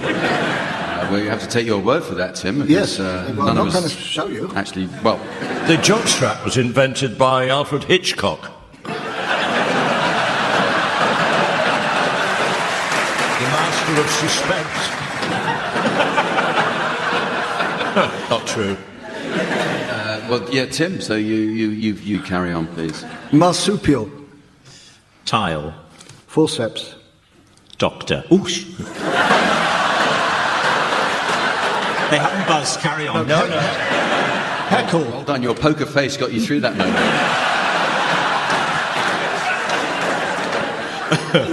What was your last one, Tim? Heckle it was. Graham. Dr. Heckle and Mr. Hyde. Nothing to get past Graham. So, yes, Graham. What? Yeah, you go.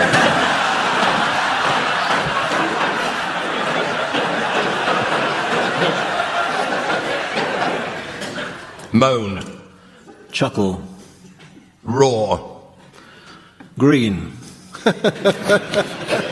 Mauve. Have we forgotten the rules? I'm too scared now. I'm too scared. Hanging us out to dry, here you are. Cauliflower, I said. Oh, broccoli. Well, they're both vegetables, aren't they? Well... Rob, it's just a bit of fun, Rob.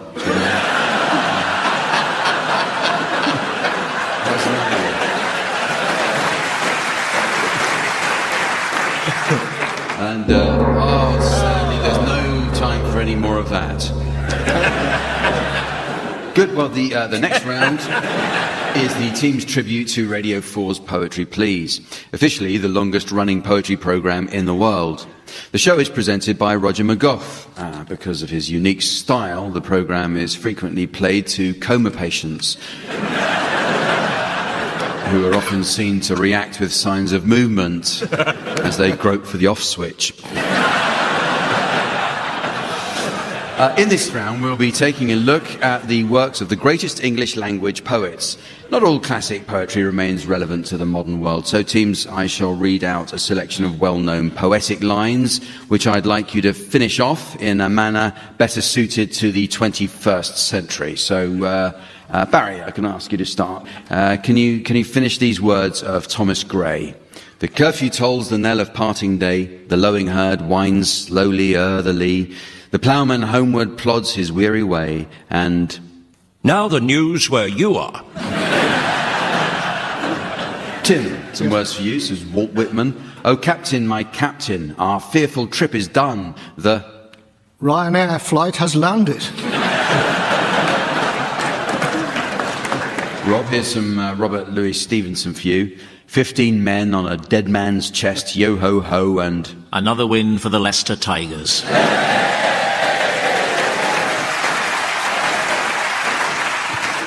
I've obviously never heard those words before.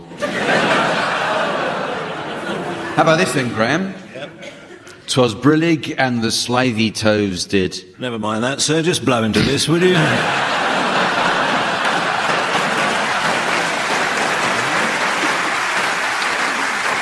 Barry, this is from Henry V. Gentlemen in England now abed shall think themselves accursed they were not here, and hold their manhoods cheap while no one's looking.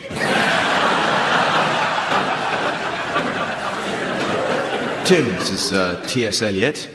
This is the way the world ends. This is the way the world ends. This is the way the world ends.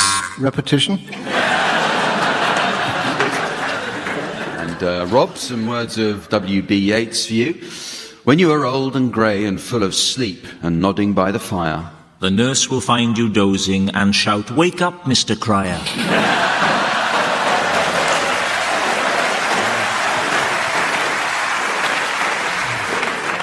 Graham, this is from Macbeth. Come, you spirits that tend on mortal thoughts, unsex me here and... Ooh, your hands are cold.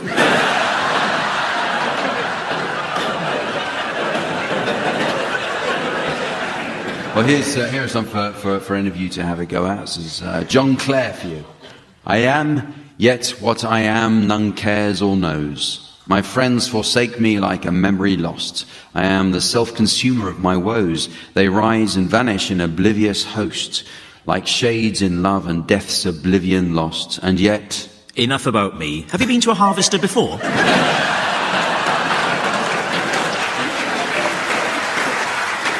Merchant of Venice. It is a wise father that knows his own DNA result. Macbeth. If it were done when 'tis done, then 'twere well it were. Well done. I don't like it pink, so could you ask the chef to really give it a good going over? Richard III here. A horse, my lasagna's arrived.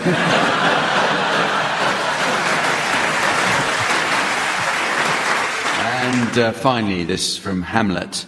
Man delights not me, no, nor women either, though... That sheep's got a twinkle in his eye.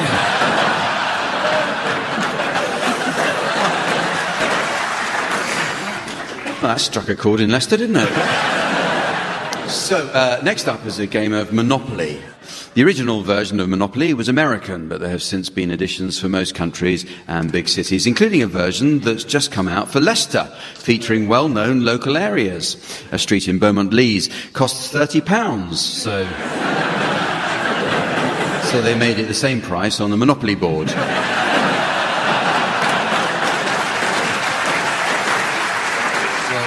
Today we are playing the French version of Monopoly. Oh. So, voulez-vous commencer, Graham Jardin? Here we go. 21. 1, 2, 3, 4, 5, 6. Old Kent Boulevard. Moi?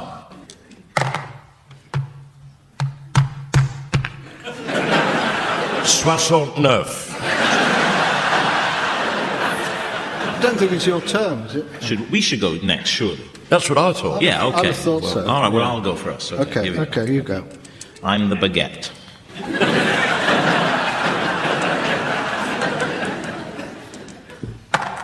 Oh. Oh, yeah, indeed. That's the wrong way.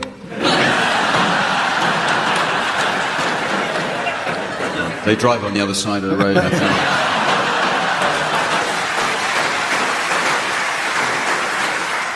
Oh, 'tis me now. No, it's you. Right. Hope he gets well on nerve again. Oh. Advance to go and then surrender.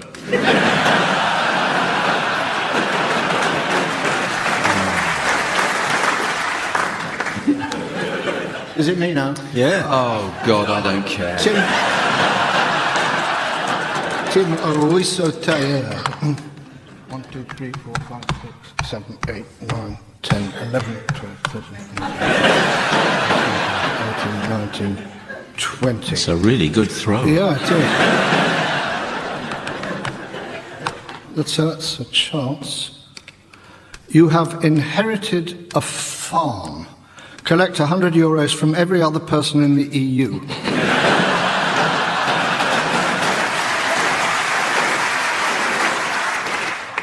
Right, here we go. Hey, 17 the hard way. Mine's the hat, isn't it? I'm the beret. Yes. There we are. Oh, chance. Let's have a look. Income tax demand. Shrug.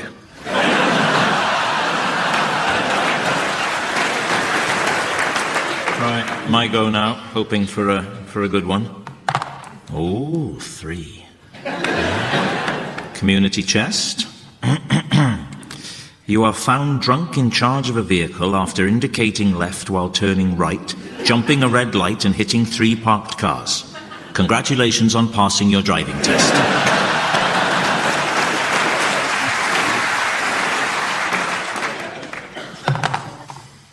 Community chest. Move to the Dordogne, go back 3 decades.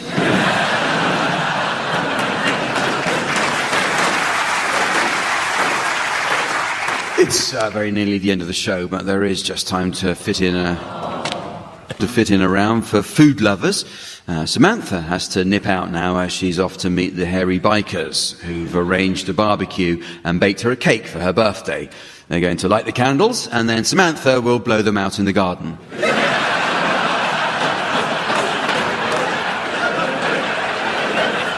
This round is the Foodies Film Club. So, teams, your suggestions, please, of movie titles sure to delight an audience who enjoy their food. Graham, can you start, please? A Fistful of Dollops. Barry? The Long Good Fried Egg. Tim? The Full English Patient. Rob? Grease. For a few dollops more. Chutney, chutney, bang, bang. The Lamshank Redemption. The Texas Chainsaw Massacre. Black Forest Gump. To Grill a Mockingbird. The Lunch Pack of Notre Dame. A Sausage to India. The Girl with the Dragon Ragout. Lock, Stock and 2 Smoking Bagels. The Guns of Mascarpone. Bring me the cheddar, Alfredo Garcia. And so, ladies and gentlemen, as the Vicar of Destiny offers prayers for our souls and for some people who aren't. I know this is the end of the show, so from the team, Samantha, myself and our audience here in Leicester, it's goodbye. Goodbye. Barry Cryer, Graham Garden, Tim Brooke-Taylor and Rob Brydon have been given Silly Things to Do by Jack Dee, with Colin Sell setting some of them to music. The programme consultant was Ian Pattinson, and the producer was John Naismith.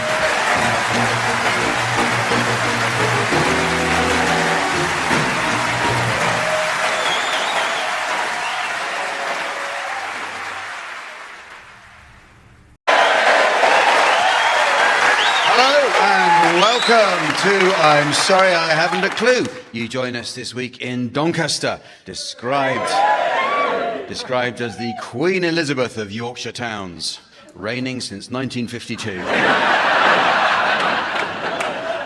In the 2016 EU referendum, the people of Doncaster voted 63% in favour of leaving, tasking their MPs to enter negotiations to achieve WTO. So far, they've only managed WTF. The food writer and chef Phyllis Chapman opened her first restaurant in Doncaster. And Miss Chapman is currently serving a jail term for the attempted manslaughter of her abusive husband, who she attacked while preparing dinner, cracking his skull with a Sainsbury's Ripen at Home avocado, which she bought just 3 months earlier. Probably Doncaster's most famous son today is the TV presenter Jeremy Clarkson, who was born at Tick Hill. In 2015, Clarkson was sacked from Top Gear after he assaulted the producer. But this wasn't his first such incident. At the British Press Awards in 2004, Clarkson punched Piers Morgan in the mouth before receiving the prize for outstanding services to broadcasting.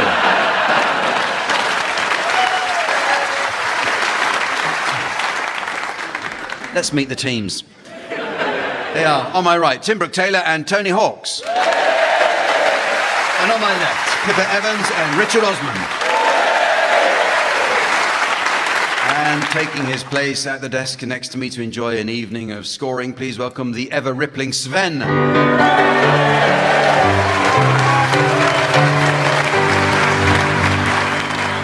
Okay, our first round takes a look at the songs of some of our best-known musicians and bands. It's often occurred to me how the simple addition of an extra word into their title could ruin a band's fortunes. Witness SpongeBob Dylan.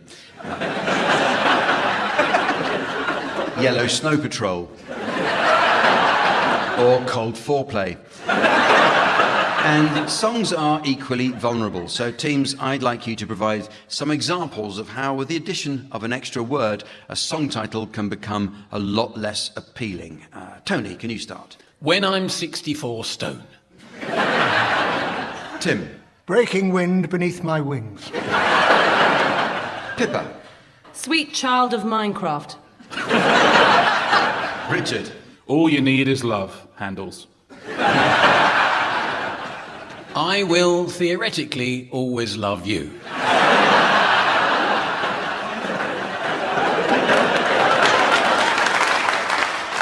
Message in a sample bottle. You're so varicose vein. Papa's got a brand new colostomy bag. You can call me Al-Qaeda. Santa Claus is not coming to town. I've got you under my foreskin.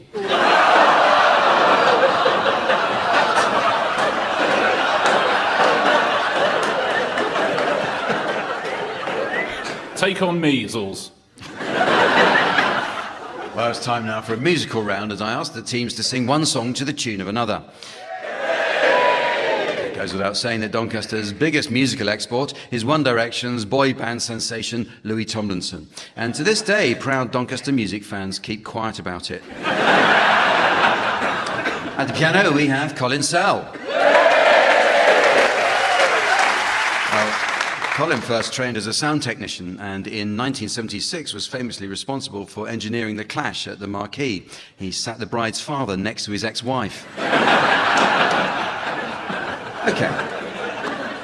We'll start with you, Richard. I'd like you to sing the words of Hurt by Johnny Cash to the tune of If I Only Had a Brain.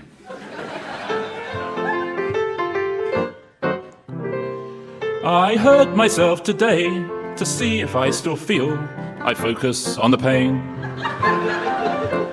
The only thing that's real, the needle tears a hole, that old familiar sting. Try to kill it all away, but I remember everything. What have I become? My sweetest friend, everyone I know goes away in the end.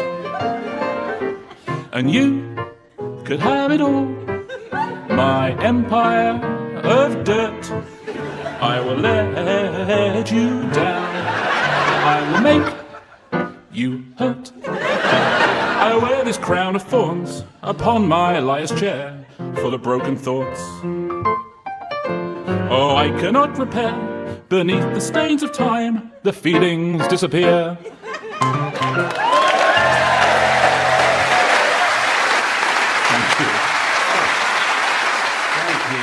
Tony, now I'd like you to sing the words of Run Rabbit Run to the tune of The Girl from Ipanema.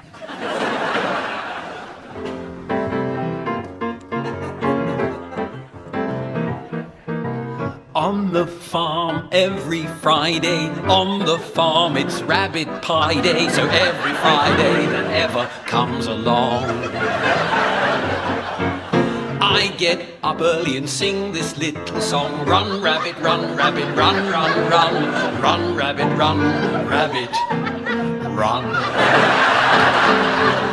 Run, run, bang, bang, bang, bang, bang goes the farmer's gun. Run, rabbit, run. Rabbit, run, run, run, run, run, rabbit. Run, rabbit, run, run, run, run, don't give the farmer his fun, fun, fun, fun. He'll get by without his rabbit pie, so run, rabbit, run, rabbit, run, run, run. Run, rabbit, run, rabbit. Run, run, run, run, rabbit. Run, rabbit, run. Bang, bang, bang, bang.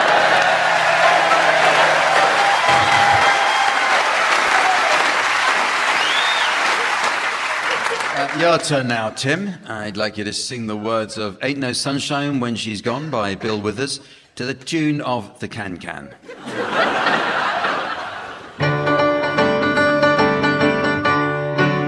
Ain't no sunshine when she's gone, it's not warm when she's away. Ain't no sunshine when she's gone, and she's always gone too long. Any time she goes away, wonder this time when she's gone, wonder if she's going to stay.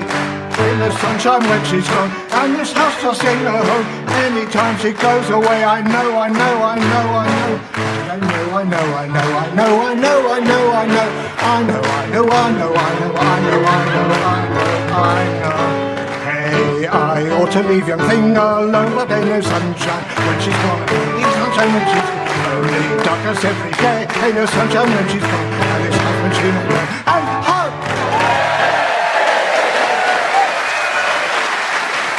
Hello, sir.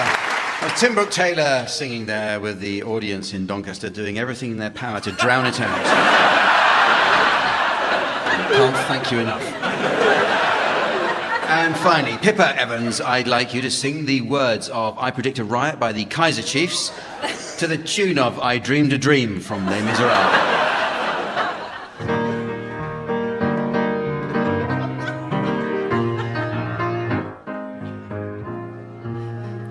Watching the people get leery, it's not very pretty, I tell thee. Walking through town is quite scary. It's not very sensible either. A friend of a friend, he got beaten. He looked the wrong way at a policeman. Would never have happened to Smeaton. An old Leo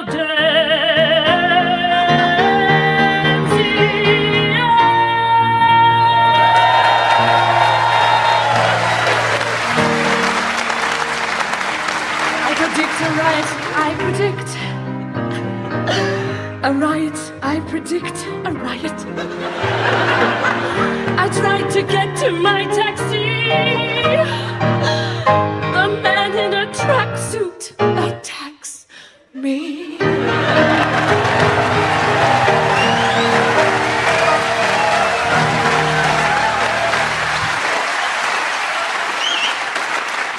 Well, Pippa, if you're not going to commit, I won't ask you about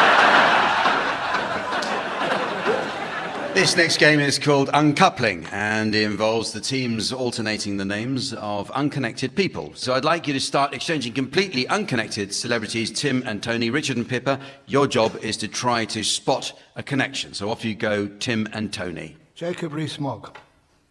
Posh Spice. Well, Pippa's come in there with a... Well, they're both posh, aren't they? Both posh. Of course they are, yes. Very good. Well, thank you. Rookie error there, so it's over there to Richard and Pippa. Martina Navratilova. Wolf from Gladiator. No buzz, I see. Jeremy Paxman. Julie Andrews. Alexander Armstrong. Tony. Well, they're both absolutely beautiful singers. No, sorry, I said Alexander Armstrong. You won't be working with him anymore. I mean, fingers crossed. Did you buy his album? Did you buy his album? Did I? No, I didn't. Unfortunately, he gave one to me. You can get them. They're in the Sue Ryder shop. But you are correct. They are both singers. So Yes. Over to Tony and Tim. Peppa Pig. Attila the Hun. Kim Jong-un. Stefan Edberg. Jack Dee. Marie Antoinette. All right, Richard. So, I mean, where does one begin? between me and Marie Antoinette, what's the... You were dating that guy called Louis for a long time, weren't you? Same thing. No one knows about that. I told you in confidence. Those lovely frilly dresses you wear. All right, fair enough. Let's carry on. Fair enough. Yes, over to you, Richard and Pippa. Paul Robinson from Neighbours. Peter Crouch from Football. Theresa May. From... Yesterday. Just trying to pull it back from anything, really. Tim Henman. Fireman Sam. Oh, Fiona Bruce. Maya Angelou. Lulu. Tony has come in with a connection between... Well, both names end in Lou. Yeah. Maya Angelou and Lulu. Yes. Uncannily good, that. Yeah. Even Colin Sell has agreed. No one even asked him.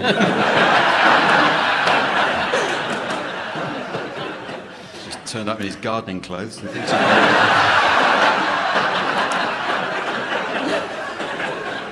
So, yes, it's back to Pippa and Richard. Oh, Ant McPartlin. Lady Gaga. Rachel Riley. Violet Beauregard. Michael Gove. Ginger Rogers. Oh, goodness me, this is really not buzzing. Tim has buzzed in. Michael Gove is a bit of a ginger, isn't he? To be honest, isn't he? Well, he Rogers quite a lot, apparently. Usually his fellow politicians. Close to election time, I think he sort of, Boris. I think we can give you that. Yeah. What do you think, Colin? Yes. She's just so involved in it all. That doesn't work. And the gong tells us that is the end of the game. Well, the next round looks at the world of computer technology. I rely on Google for just about everything, and particularly for finding my way around London. And last week I asked Google, what's the quickest way to Turnham Green? Apparently it's cheap copper genital piercings.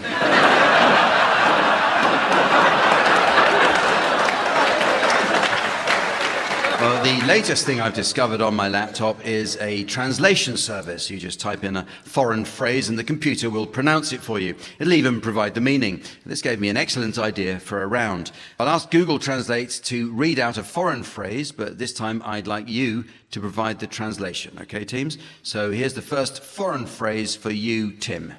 Prima donna. Prima donna. My first kebab. The computer's answer is... First lady.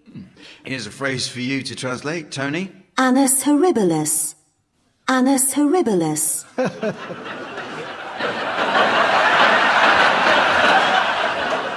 Do you mind if I don't sit down?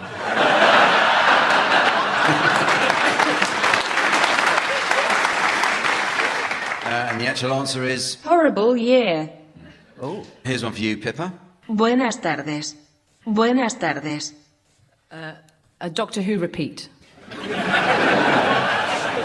actual answer is... Good afternoon. One for you, Richard. Coup de grâce. Coup de grâce. Mow the lawn.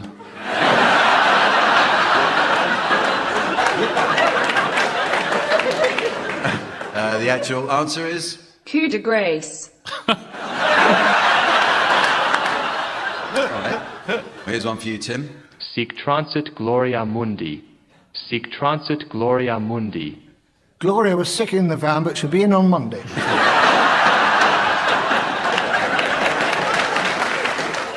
And what does it really mean? So the glory of the world.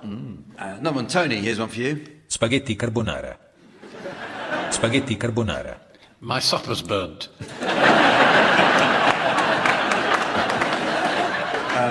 What about this one, Pippa? E.g. E.g. A two-word conversation between a northerner and an American.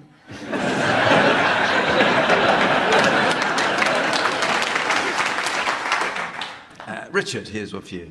Eau de toilette. Eau de toilette. I'd give it 5 minutes if I were you.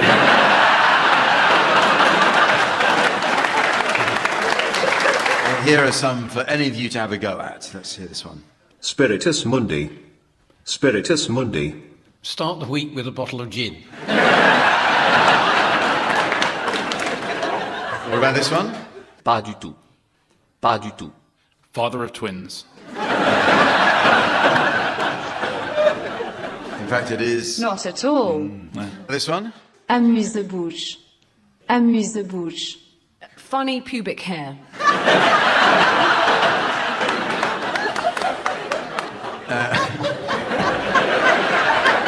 And finally... Coq au vin. Coq au vin. Dogging.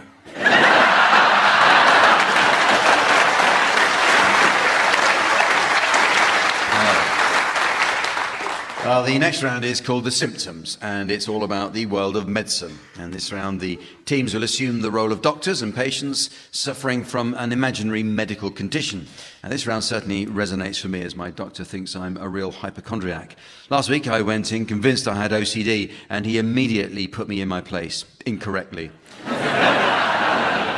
So you'll be the patients, Richard and Pippa, and the identity of your mystery medical condition is now being displayed to the audience via the laser display screen. And for listeners at home, here's the mystery voice. Pippa and Richard think they're whales. Pippa and Richard think they're whales. So it's time for your appointment, Pippa and Richard. You must outline your symptoms to doctors Tim and Tony, and they'll be awarded points based on how accurately they're able to diagnose your condition. So off you go. I feel really washed up. Right. And I'm blue. It's a killer.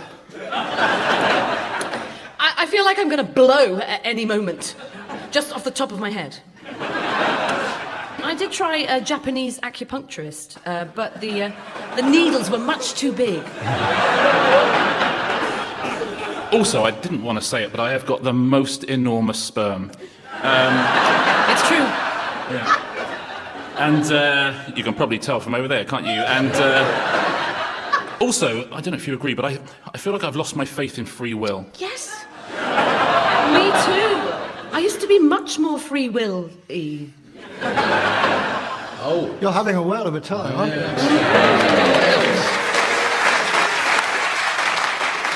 Okay, so what is your diagnosis? We think that they think they're whales. Yes. So your turn to be the patients, Tim and Tony, and the identity of your mystery medical condition will now be displayed. Well, here again is the mystery voice for listeners at home. Tim and Tony think they're golf balls.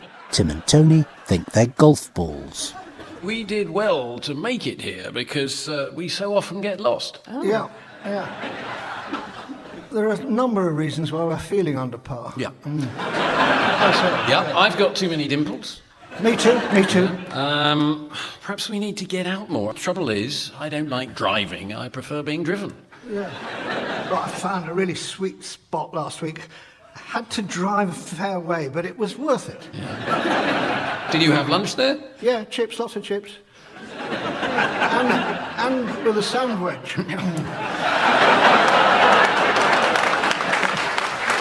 Do you know, I was sitting down at tea the other day and somebody whacked me from behind. Join the club. That's why I'm feeling rough. Oh, I like a bit of rough. Last week I was involved in a foursome. I bet you ended up in a hole. I invariably do. So, Doctor, I hope you can help. Yes, otherwise I don't know what we've come here for.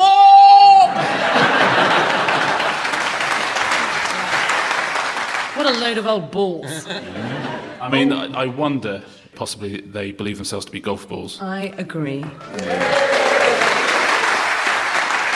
right. Okay, well, this next round is called Complete Playground Rhymes. It's often remarked that children say the funniest things, although no one seems to have told wee Jimmy Cranky. Okay, I've brought with me some genuine children's playground rhymes collected from British schools over the past 50 years, all of which are incomplete, and the team's task is to guess what the endings might be. We'll start with you, Pippa. Can you complete this well-known playground rhyme? The farmer wants a wife, the farmer wants a wife, E-I-A-D-O. And the archers will be back at the same time tomorrow.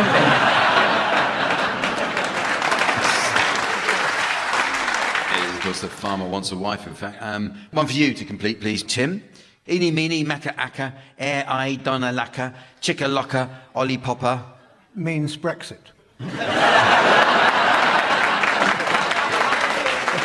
It's on Bush. One for you, Tony. An old playground rhyme for you to complete.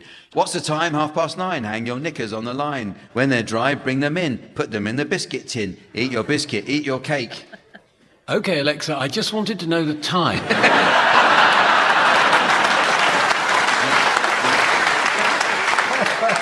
It's actually eat your biscuit, eat your cake, eat your knickers by mistake. Now we've all been there. And finally, Richard. Ippodipidation, my operation, how many... Nurses face deportation.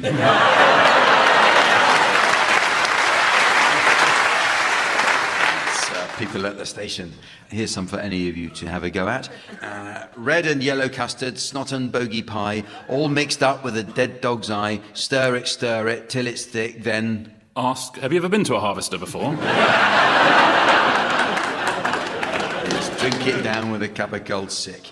Yeah, well, you wanted to know, so... Johnny went over the ocean, Johnny went over the sea.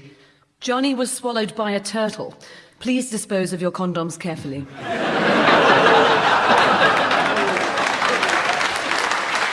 Here's another one. Whether the weather be cold or whether the weather be hot. Trump will deny it's climate change. The sad, deluded twat.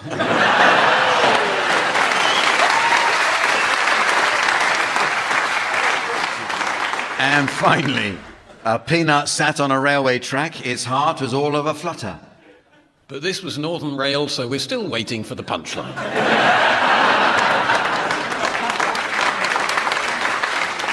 Was, in fact, along came a train, the 9:15, toot toot peanut butter. Well, it's very nearly the end of the show, but it's just time to fit in a quick round of Dog Lovers Film Club. Our own Sven is a pedigree dog enthusiast and owns several prize-winning breeds. Showing at Crufts recently, he was dithering over which to put forward for the competition when a kindly judge, knowing his magnificent Mastiff by reputation, persuaded him to discard his boxers and entered him in the main arena.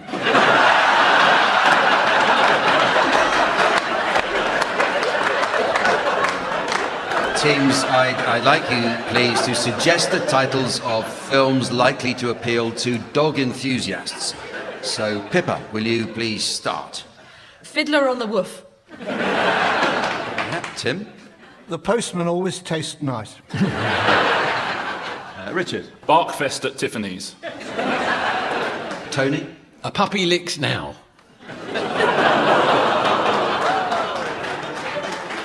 The Turd Man.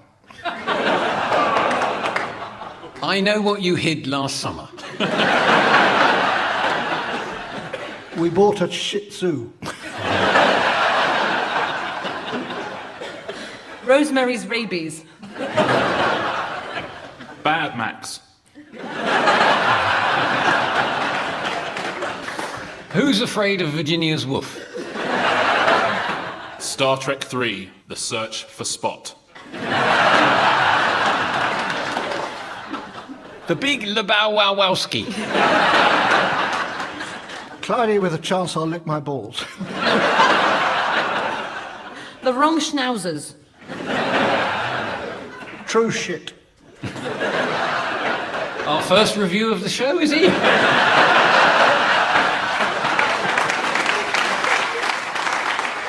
And so, ladies and gentlemen, as the 10K of time is falsely recorded as 8 steps by the faulty Fitbit of fate, and the deep pan pepperoni pizza of perversity derails the doomed diet of destiny, I notice it's the end of the show. So, from the teams, Sven, myself, and our audience here in Doncaster, it's goodbye. Goodbye! Tim Brooke Taylor, Tony Hawks, Pippa Evans and Richard Osman were being given silly things to do by Jack Dee, with Colin Sell setting some of them to music. The programme consultants were Ian Pattinson and Fraser Steele, and the producer was John Naismith.